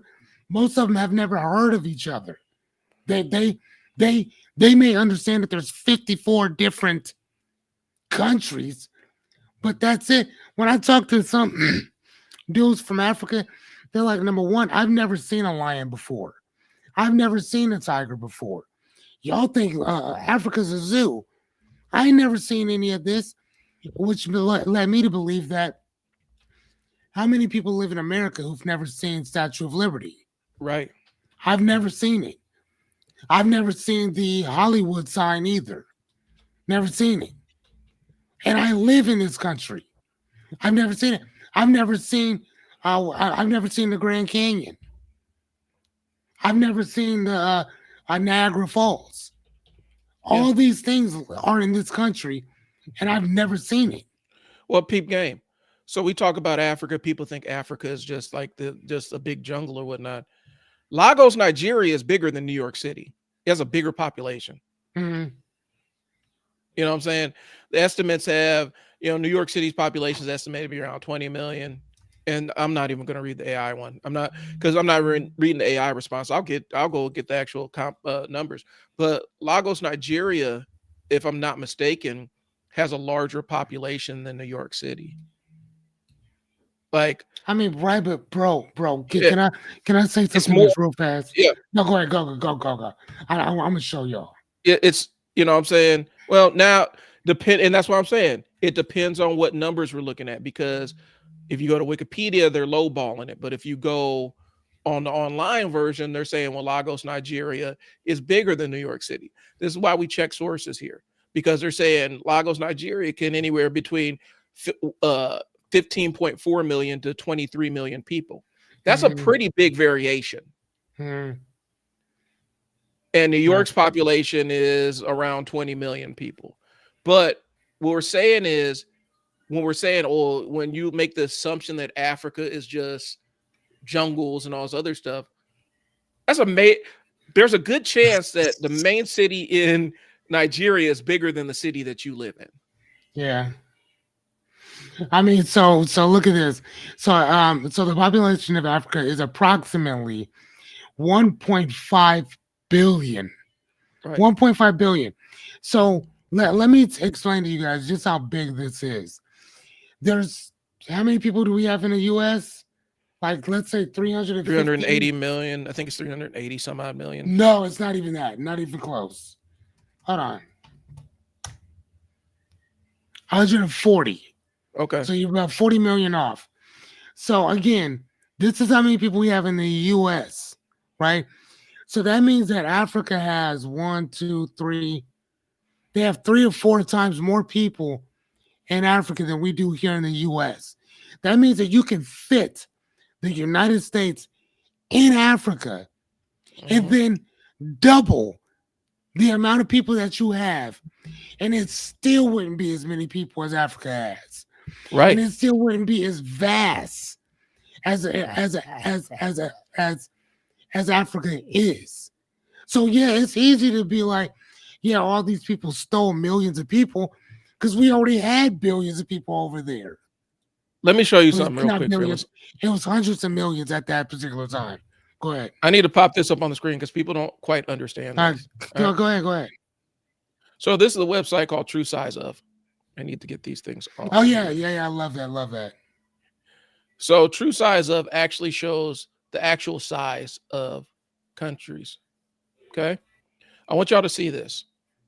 Africa, I can just about fit China, India, and the United States in pretty comfortably. Yeah. That's how big Africa is. Look at this. That's how big Africa is. Okay. And okay, hold on. I want to make that bigger, man. That's beautiful.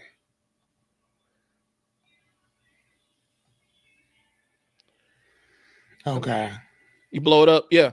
Yeah, So yeah, when we dude. talk about when we use general terms about what goes on in Africa and the history of Africa and whatnot, you're talking about a country that dwarfs the United States. It Ah, it dwarfs the United States. There are wow. there are countries in Africa that are almost as big as the United States. Okay. Now let's look at a country like let's go down to Brazil. You could almost fit the United States entirely in Brazil. Hmm. We talk about these other countries and stuff, and we use these broad brushstrokes because of the United States. We're used to thinking a homogenous American identity, even though we all live in different states and we know different states have different cultures and different What customs and what is everything. this called? This website, Yeah. the true size of. That's what I type in. Okay. You know what I'm saying? Now let's look at let's take we'll move United States out of there. Let's talk about Europe, That's right? crazy. Let's talk about Europe. And the reason why this site exists is because there's a bias in map making, right? Did I spell? I know I didn't spell that wrong. Man, that is insane. So when we're talking about And again, and the thing that I like about this is that they're showing you countries that like China has now what is it now? They have a billion population as well. mhm, India has a billion population as well. And you could fit all of these individuals in there and still have room left over in China. I mean right, Africa. That's how big Africa is in general. right. Oh my God. So What? this Stop talking. What? and so we'll clear the map. But if you start like when you start taking the true size of these countries, the United States is small. Like it looks like it's the same size, but in real life, the United States is really kind of it's a small country That part. compared to Africa. You know, Alaska is almost as big as the United States. So I want you guys to look at this too. What is considered North America? North America is considered Canada, United States, Mexico, Guatemala, Nicaragua, Cuba, Puerto Rico. That is considered North America. So that means that when people talk about the Mexican cartels, they're technically Americans. Mhm. So again, if you were to sit there and be like, yeah, the Americans just killed a whole family last night, how would you feel if somebody said that about us all the time? That these other dudes did something, and you know what I'm saying? In technically in America, but they did something somewhere else. You're gonna be like, oh man, that ain't got nothing to do with us. Yeah. Yeah, it does because they're still Americans. And look at it. I literally took France and dropped it in Algeria. And France controlled Algeria, if I'm not mistaken. Look at the size of Algeria versus France. Like Yeah. we assume that these countries are a lot bigger. They used to be able to where you could just say, give me Europe, and it would do Europe. But I don't know why they won't let me do Europe anymore. Because I used to be able to take Europe and compare it against Africa. Mhm. But China, when we pull at China, we take China. That's how much bigger China is than all of Europe. Right. And But then when you put it into Africa, it's like, what? Please, man, get that out of here. you want to see the one that really bends your mind is Russia. Give it to me. You see how big Russia looks? Oh wow, yeah. So No. yeah, For real? yeah. So Russia looks absolutely humongous. Right. Because of the way the globe is. But My you dude, bring it. how do you do that? How do What? you bring it where how are you clicking on it and it's just So I'm putting the name of the country in. So I'll say, give me a country here. Brazil. right? Okay, so I got Japan. Where's Japan? Okay. Okay. Oh wow, Japan is tiny. Yep. But you type in Brazil. Let's take Brazil to the United States, right? You watching? Do you see Brazil, that? yes, You see that? that is huge. You're right. And then we take Brazil over to Africa. Brazil's a big ass country. Brazil's humongous. But you wouldn't think that because you would think that Brazil is You just would think smaller. that Brazil is a really small, little, impactful, little, small, little country. Right. Brazil, outside of Africa, Brazil has the highest population. I think it has the highest population of black people in the world I outside can of see Africa. that, and I But never thought it was that big. right. So what we're saying is this. Our perception of the world is a lot of times is filtered by how we see things. The world's a lot bigger than what we see it as. Africa is all of these countries that you see here. It's not just the homunculus of Africa. So the people in Tunisia wouldn't have any idea what the people in Angola are doing. Correct. They might never see an Angolan. He said they may not have even seen one. They definitely That's sure as funny. hell don't speak the same languages. That part, no. And so when we talk about slavery and stuff like that, you're talking about kind of just this part of Africa right here. Can you see my cursor? You're seeing Yeah. kind of the west coast of Africa. Okay. Mhm. And so, and I've read the etymology on this. More times than not, black people are going to be descended from any of these countries that are along the coastline. I mean, yeah, that would be a lot easier because you're not grabbing. I mean, and again, even when you look into the DRC, Dominican, what is it, Republic of Congo. Congo, again, it's right off. It's right off the. It's right off the ocean. Right. So again, when what's homeboy's name? What's homeboy that went there? Portugal. No, what was King Leopold? Where was he from? He was from Belgium. Belgium. Let me put in Belgium. Yeah, but yeah, where's Belgium at? There's Belgium. Where's So Belgium? Hold on, where's it at? You see, you should look on the screen. It's that little green blip.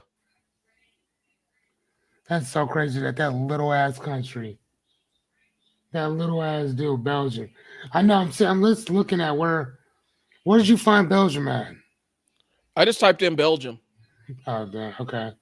I know, but you had to find it from somewhere, didn't you? Yeah, it's in Europe. Europe. So Okay, hold on. yep, it's right north of France. Okay, France, north. Okay, north is up. Yep. So it borders France and Germany. Okay, you said up though, right? So that's United Kingdom. That's Denmark. You're going to have to zoom in a little bit because Belgium's so small, you're not going to see the name if you're zooming out. Oh wow, I'm looking right at it. That's great. What? So they little bitch asses went all the way around there, and then wow, dude, Right. just to go start trouble with somebody who ain't got nothing to do with you. Right. Because diamonds to extract the wealth. And then people that live there, they ain't thinking about them diamonds because the diamonds grow there. Like it's like you live in a tomato garden. Your house is surrounded by tomatoes. Them tomatoes don't mean nothing to you. That's crazy. You know, but for Europeans, they decided, well, these diamonds are worth coming here and killing these folk and maiming them and enslaving Oh, them. look how big Molly is. God damn. So, guys, what we're saying, if you stuck with us this long, what we're saying is our vantage point in the world is very limited. And a lot of times these debates that you find online, they're counterfactual. They don't really contain many facts in them. But then you also, when you start dealing in fact and start speaking factual information, that's where you run into the thought terminating cliches where somebody will just say something short, pithy, and wrong to try to stop the conversation because either they don't have the facts or they just want the conversation in because it's uncomfortable. And they would have to make some damning admissions about themselves. And it's not like No, it's not like it's only one side that does it. We all do the thought terminating cliches. Yeah, we all do. Parents do them all the time. I do them with my kids. Fearless, you've probably done it. Just like, okay, I want this conversation right now because I said so, man. Right. I don't feel like litigating taking the trash out, bro. Take the trash out. I asked you to take the trash. I'll take the trash out. We ain't gonna litigate this, man. It was the agreement when you were. It was the agreement. The fact that you filled up the trash can and you need to take it out here. I'm not gonna litigate this. When we say because I said so, which I actively try to avoid saying to my kids. I do. But sometimes you throw in that thought terminating cliches because I don't want to argue with you about this. Right. I don't feel like arguing with you about it. It is because I said it is. Mm-hmm. My focus is jacked up. So yeah, okay, so Germany's up here. So they went from Germany and they went all the way down here to Argentina. Mm-hmm. So let's go through here real quick, and then we can start our signing off stuff, and let's plug. Yeah, that's cool. How to recognize a thought term and cliche in action. It ends the conversation rather than advancing it. It sounds wise, but provides no actual reasoning. Easily memorized and repeated. Feels satisfying to say, like you're putting some finality on the statement. Relieves cognitive dissonance for the speaker. Dismisses complexity with oversimplification. Shuts down further inquiry. And used to avoid engaging with specific arguments or evidence. Those are thought terminating cliches. You see them all the time in conversation online specifically.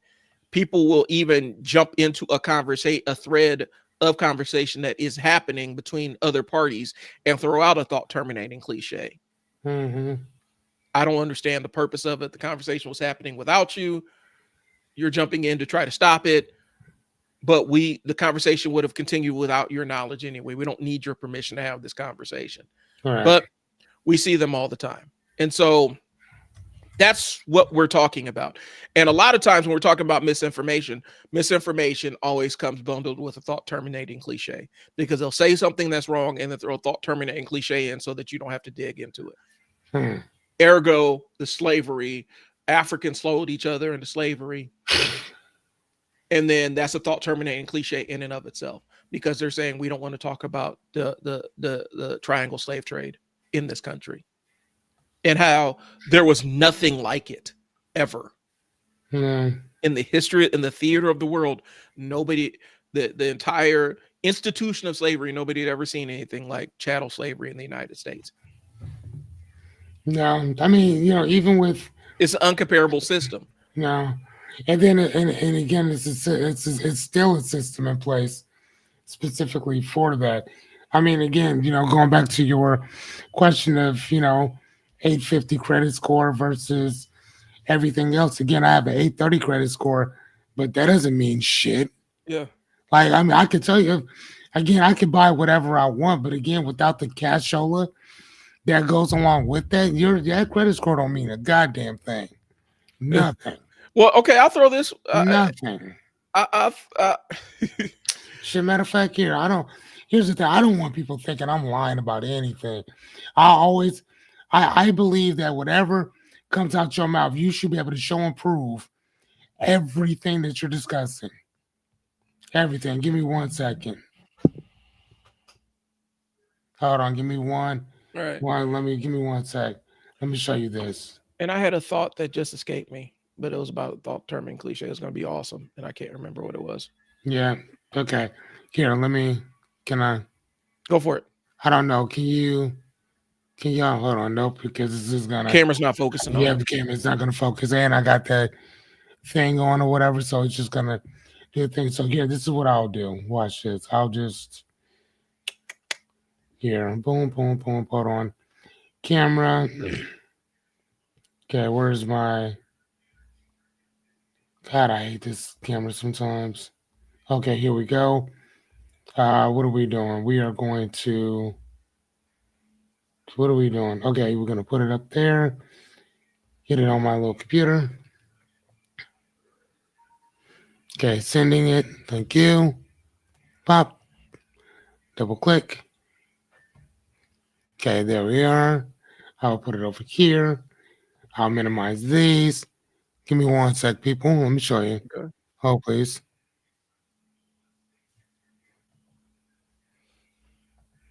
Screen share, true size, window. Bam, here we go. That is my credit score. Okay, see, so and I'm telling you, like right now, that having that credit score means absolutely buckets. It don't mean shit. It just means what it tells people is that I pay my bills on time. Mm-hmm. That's what it tells you, that I pay my bills on time.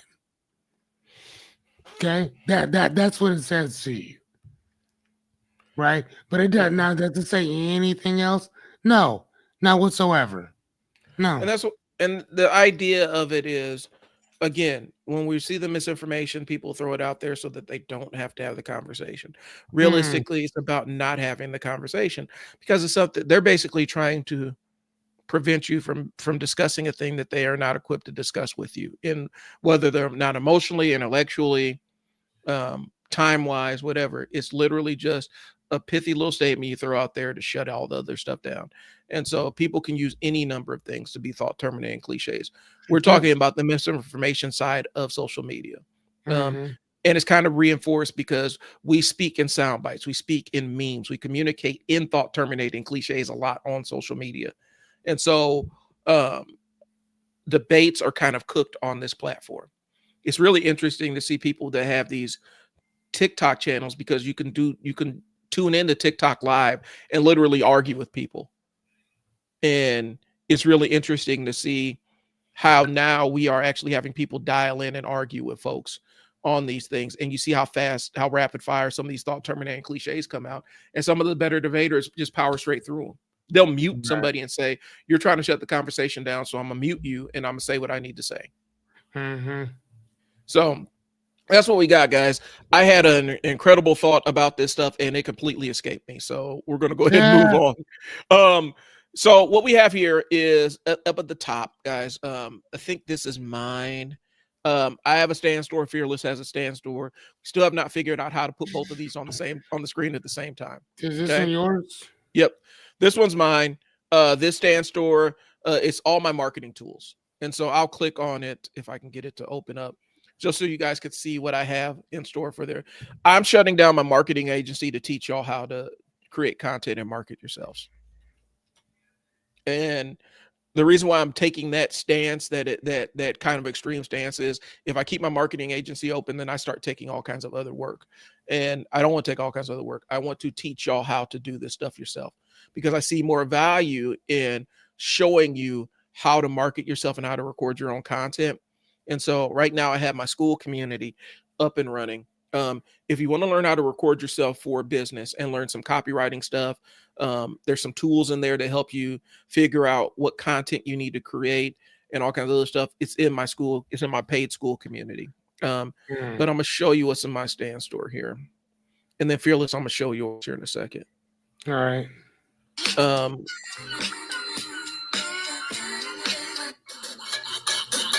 Sorry, I'm trying to shut the shit off. All right. There we go. So this is my stand store. I have a 5-minute video scripting system. Basically, it's a template that lays out all the video scripting. Oh, nice. Okay, I like that. In there. I have my basic content, the Cash Machine course, which gives you the basics of video, audio, and lighting. I have a tool that allows you to help figure out the right platform. This weekend, I built a tool that helps you generate your own content. And so I'm going to be posting a link for that. Then you can get my complete toolkit that has all my copywriting templates here. If you want to just touch base with me, sit down so I can go through your social media and figure out if it aligns with the message you're making. I have one-on-one time for a quick clarity audit. And if you really want to dive all the way in and book me out for an entire day, I have that available too. Plus, we have the content, the Cash Machine school community, where it's a community with business owners in it that are creating content for themselves. And you'll get direct access to me. I can help you through the pathway. Like I said, it's not about Hollywood beauty and stuff like that. Sometimes it's about turning on the camera and recording what you got. Yeah, no, it's man. I'm just saying, man. I've been hearing about your boy Alex Hormozi, man. And people are now letting that comment go with That was a him, weird. with him talking about that stuff, whatever. Which I'm not gonna lie to you, like I understand where he was coming from, like in general. I just think that there's a certain time and place to say stuff like that, and that wasn't it. Because, let me explain what I'm talking about. I, me growing up, I've been around kids my age at that particular age who are into much older dudes. Mhm. I know females now that are in their 20s that are into much older dudes, and then they have siblings that are pretty young that are into much older dudes or whatever. So I understand what people are like. It's creepy as shit, just in general, that you would even find them attracted for y'all to even be having a conversation, period, Right. off top. So like I get that. But when you a grown man, bro, I don't what do you have what do you have to talk to a 12 or a 13 or 14-year-old girl about? Like, what do y'all have in common? Besides you're Nothing. both humans and you Nothing. breathe and you eat. There's nothing that a grown man would have in common with a child. There Besides shouldn't be anything. the basic organics of life. And even then, that's not enough to have to talk any more than 5 minutes about that particular thing. There's no more conversation with that. I mean, hell, I have a goddaughter who lives directly next door, and I don't have much to talk to her about. And she's 14. I don't really know what else to say. I know what to say to my kid. Mhm. I don't know what to say to her. I'm like, hey, how's everything going? It's going all right. You good at math? Yeah, kind of. Will you come over and help me and Caden to do our stuff? Because I suck at math, this, that, and the other. So if we could talk about that, that's great. But there's no other conversation I can have with her. You know what I'm saying? And it's not that I wouldn't want to have a better relationship with her, because I mean she's amazing. I just don't know what else to talk about. You Well, know what I'm saying? So yeah, I I think don't I think know. I think it's parroting because what and the nuance I'll add to it, and these are people that I despise. I'm be honest with you, but Off top, off top. he's using talking points that Matt Walsh and I think Ben Shapiro, and some of these other right wing guys have used, Still, bro, he should shut his mouth. and he shouldn't. Like I said, that's Like, what I'm like on saying. top. Like if Mhm. that's how you feel. But like I told Don't say Elon, weird shit. Elon, shut the fuck up and build my car, bro. Yeah, I don't need to know your opinion on nothing. and that's what I'm saying. Keep your mouth shut. These are comments from people that I despise. And so I inherently don't agree with it. And it was a weird thing to say. But I think what happens is sometimes people, and I've seen it, it's the Joe Rogan effect, where a motherfucker will get on a podcast and instantly they start smelling their own farts and they will say something that they think sounds really super intelligent. And the Right. rest of us are out there like, what the fuck did you just say? And That part. I think it's one of They those still bringing it situations. up. I just saw it again this morning. Like, yeah, like I know what he about to say, and I hear what he's saying, Yeah. because again I know. So I'm 46 years old, and when I was young, like I knew 13, 14, 15-year-old girls that was messing with grown ass men. I knew them. So again, now One of my but girlfriends, I one I of my high don't school know. girlfriends almost got me killed behind that because she was my age. Her boyfriend that she didn't tell me was her boyfriend, and apparently she didn't tell me that she had broken up with him, was like 27 years old. Off top. And this dude was in a gang, and so I was getting tailed around the city. And one day she go, "Oh, don't come around here." What? Yeah, you can't. Be careful, such and such. Look, who are these people that you're talking about? Right. Well, apparently it was her ex-boyfriend. Her ex-boyfriend didn't know he's an ex-boyfriend. And so here I am, 17 years old, with a 27, 28-year-old dude trying to fight me over another 17-year-old. That part. And so That I that that understand it. that part. And Yeah. and I've said it on my podcast that when I was coming up, here's the thing. I am almost anywhere between 6 to 18 months younger than everybody I graduated with, because I started school early. I skipped a grade when I came in. And so um and from a maturity standpoint, I was 2 years younger than everybody. Like I was in 7th and 8th grade still playing with toys. Like I was like I was like a 6th grader. I got you. Dead serious. And so for me coming up through school and stuff, I was already like younger mind, and I still thought it was weird. I felt what was weird when I was a freshman in college. One of my homegirls who was my age, but she was graduating from high school. I was a freshman in college. She was a senior in high school. I ended up taking her to prom. I felt weird about that. And we're the exact, we were like a couple weeks away from each other. Like it was dead serious. And so I'm already weirded out. I'm weirded out by the dudes. Like we used to joke about these old grown men that used to hang around high school and pick up high school girls and have high school girlfriends and stuff. I thought it was weird. So when I talk about it, it is weird. For me, when I look at it, when I'm looking at the context of it, it was one of them things where he's sitting around here thinking he's smarter than he is, and he said something. He probably should even call the people that released that podcast and say, hey man, you need to edit that out. That sounds crazy. I listened to what I said, and there's no way that anybody's gonna take what I said the way I intended it. Take this off of here. I sound crazy. I sound crazy. And not only that though, bro, but like here's the thing. If you're selling something, if you're selling your system, bro, shut the fuck up. Get your money, get your stuff, and then get to a place where I could care less whether you buy this or not. Like I don't care. And if you feel the need to talk more about how you actually feel about this and the other, be my guest. Go and do whatever. Don't. But if you're selling stuff, bro, you should probably keep your mouth shut. Well, if that's how you feel, then that's how you feel. But keep your mouth shut. Keep your mouth shut when it comes to areas like that, bro. Shut the fuck up. Well, and nobody told him. I don't know. You know what I'm saying? Like I hope that somebody was like, "Hey, bro, I'm probably gonna cut that out," and then I hope he wasn't like, "Man, why? No, don't cut that out. Keep that in there." I'm thinking what happened is you get past it, and you smelling your own farts, and it comes out, and you're like, "Oh God, I can't believe I let that one slide." Right, and then the fact that he's like, "That's not really traumatizing." 200 years ago, how the fuck do you know that wasn't traumatizing to these individuals? Well, and there's a whole thing about how do you know? There's a whole thing about being descended from the Iranian Shah and all kinds of other weirdness that goes on.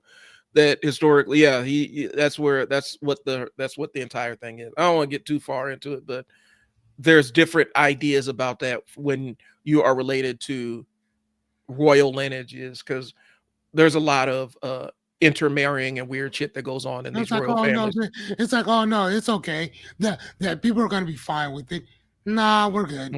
No, I mean it's kind of like the story of Noah's Ark, right? I think there's like what 7 or 8 people, like they all got to be banging each other, because according to that, ain't nobody else left. Well, and that's what I'm saying. So when we talk about, and then if you read a couple more passages a little bit further down, your God saying that incest is an abomination and this and the other. Well, bro, if you wipe everybody off the earth, how else are you gonna repopulate unless you're repopulating in other places? Well, I think what happens is, because this goes into a deeper conversation here. Right, sure. The conversation that we're having is something that is wrong today through the lens of history, is it wrong back then?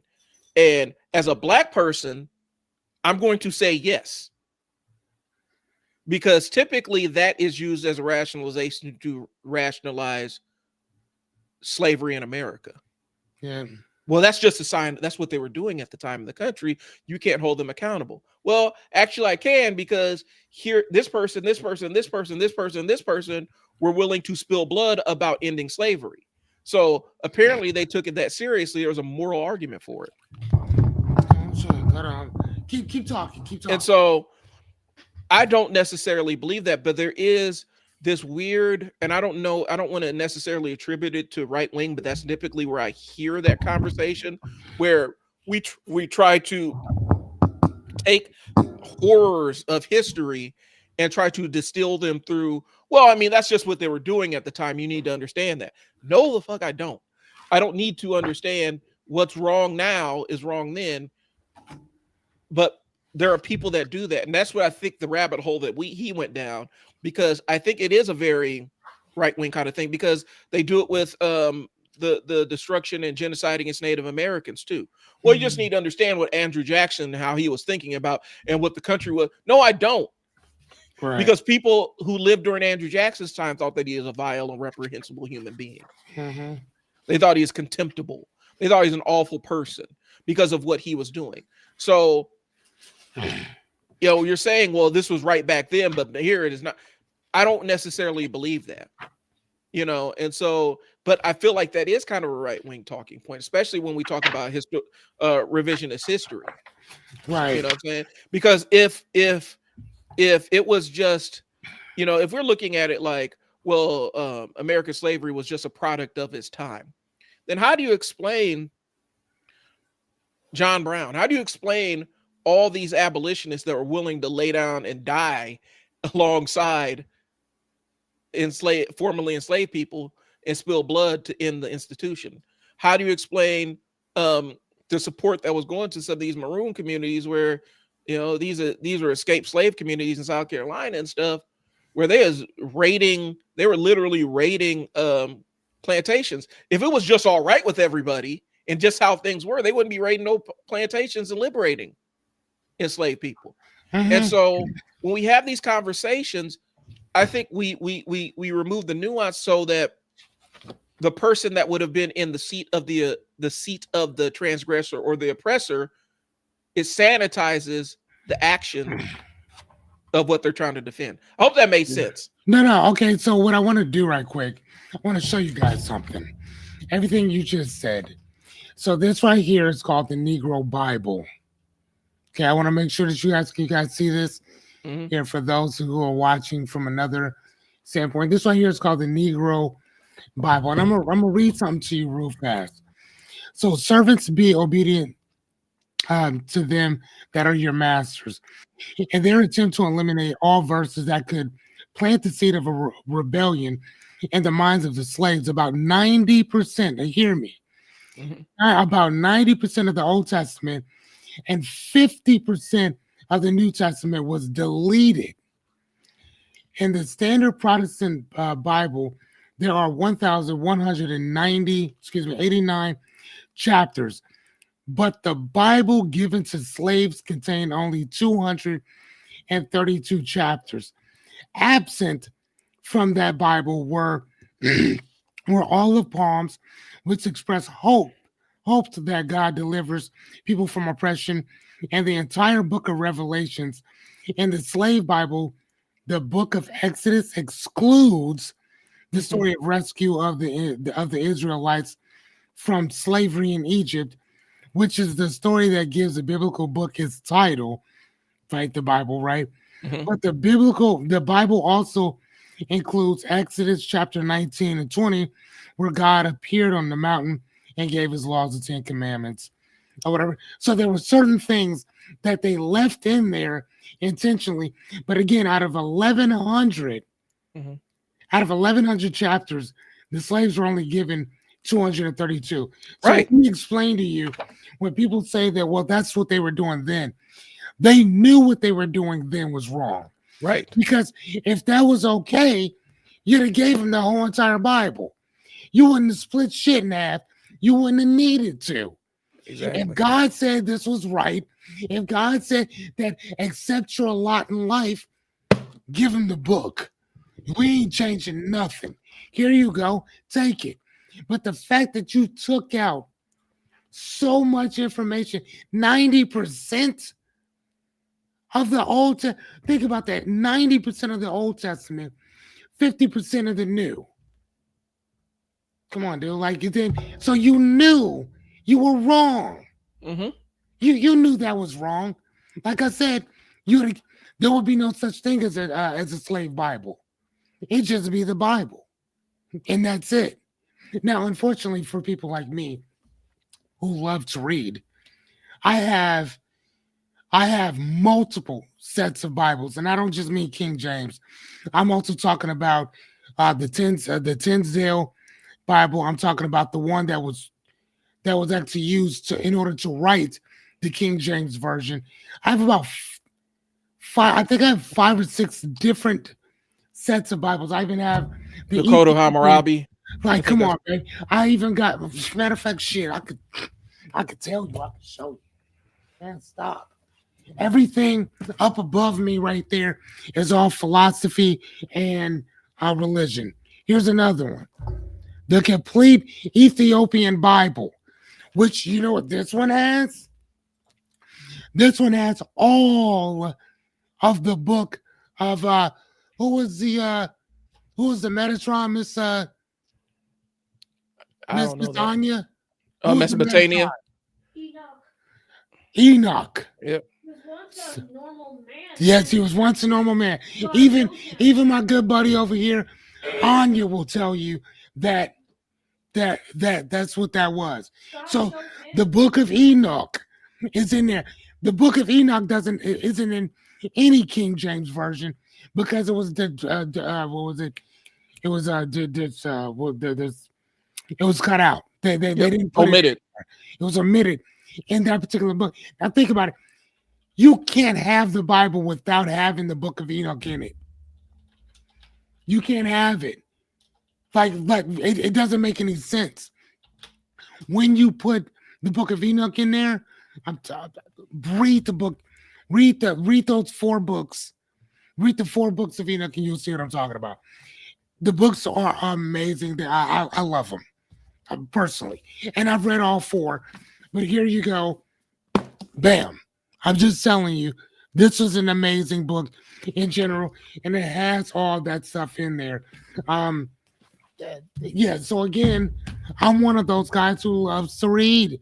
So again, when you come to me and you say certain things that I either can't go prove for myself, here's my thing. If you can't show me what you're talking about, show me, not tell me. Show me what you're talking about. For the most part, I'm not gonna believe this shit that comes out your mouth. I mean, I'm just gonna look at it as an opinion. Right. Now, again, everything I'm telling you, here's the book. Okay, here's the book. So when people say that, well, you can't justify, you can't say that what they did back then was wrong because that's just what they were doing. There would be no slave Bible. There wouldn't be that. You wouldn't need to. That you wouldn't need to hide. You wouldn't need to omit anything. You wouldn't need to distract anything or redact any. You wouldn't have to do any of that. Right. Give us the book, and then that's it. Right? You wouldn't. Here's another thing.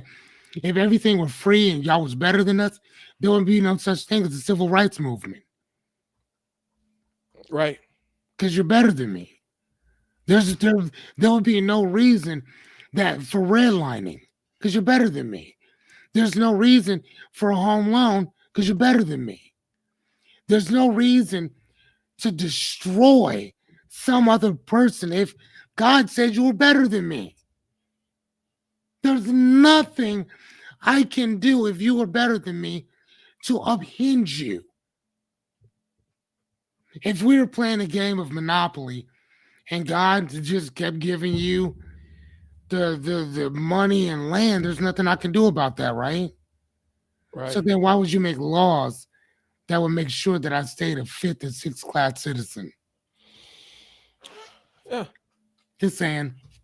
And So again, you can save that bullshit for somebody else. right.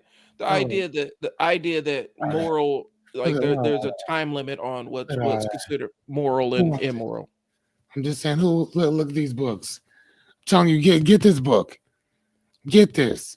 I mean, just so you know how people actually feel about you. You know, and here's the thing. This isn't Black history. This is American history. Anything that happens on these lands is for everybody history, man. Everybody. So we can either do one or two things. We can either learn and grow from it, or we can ignore it. And we've been ignoring a lot of people suffering, and that's why we are where we are today. So I'm gonna leave it there. Right. I love American stuff. When these white dudes came in and started doing all kinds of shit to whomever, whatever, and that's part of my history too. I don't be like when the 4th of July come along, I'm not celebrating that because technically black people weren't free.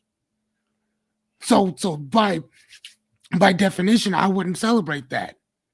But we still do Right. because we're still American. So when Juneteenth rolls around, celebrate it with us. That's your holiday just as much as it is ours. I mean, even before the government made it a federal holiday, we didn't ask them to do shit. We were celebrating that way before they came along and asked, say, hey, we're going to make this a federal holiday. Thank you, but that's not what we asked you for. Well, we were already celebrating it. And we were already celebrating it. Well, and so here's the thing, y'all. Here's the thing. It's not. We've kind of gone. We've talked about a lot here. A lot. There's a lot in this episode. A lot. The takeaway we want you to understand is understand when somebody's just trying to end a conversation without actually having to engage with you. You're experiencing a thought terminating cliche, and it's one of those trite little statements that's meant to stop you from engaging. And call it out for what it is. I don't want to talk about this anymore. Yeah, that's all they're saying. Just say that. Yeah. Like, hey, this is getting uncomfortable for me. Can we please talk about something else? Yeah. Of course. Yeah. And more times than not, again, they're short, pithy, and wrong. The idea what Fearless is just talking about. Well, that was a long time ago. I've heard people do that with the civil rights era. I have relatives right now that I can call right now that lived through the civil rights era. They lived through segregation. So you're sitting there telling me I call it petty. I call it pettigration. Yeah, because it was just petty shit. They lived through it, but you're telling me shit, dude. You're talking about, well, that was 100 years ago. No, it wasn't. I got people I can call right now. Call them. That could tell you exactly what it was like. Call them. Yeah, matter of fact, even the Black Panther Party. You don't think some of them still exist? Bobby Seale, one of the co-founders of it, he's still alive. Right. Go ask him. And so we're trying to point out what these things look like. And so typically thought terminating cliches allow for misinformation. Okay, go. All right. And so what we're going to do is, because we're about almost 2.5 hours. Hello. She's saying hi to you too, Chris. if you're watching, buddy. We're about 2.5 hours in. We're gonna spin the block on the misinformation one. I want to continue this conversation. Yeah, for sure. Let's hit it up next. Next Tuesday. Yeah, for sure. Up at the top is Fearless's. I've had this up here posted. Is that mine? Yep, this is yours. So I'm about to switch over. Yeah, yeah, man. If you guys want to just sit down and chop it up with a real one, hit me up, champ. Like this is who I am. This is what I do.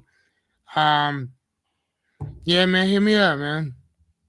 So this is that's my thing. This is Fearless's stance. I mean, life coach, philosopher, and just an all around conversationalist, man. So let's talk again. I may not. I'm.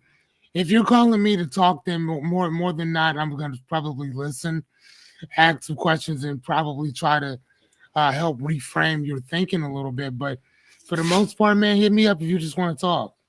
So call Fearless for a reframe. Yeah, that's it, man. Call Fearless for a reframe if you want to. Call Fearless for a reframe. Call me if you want to record. And I like that.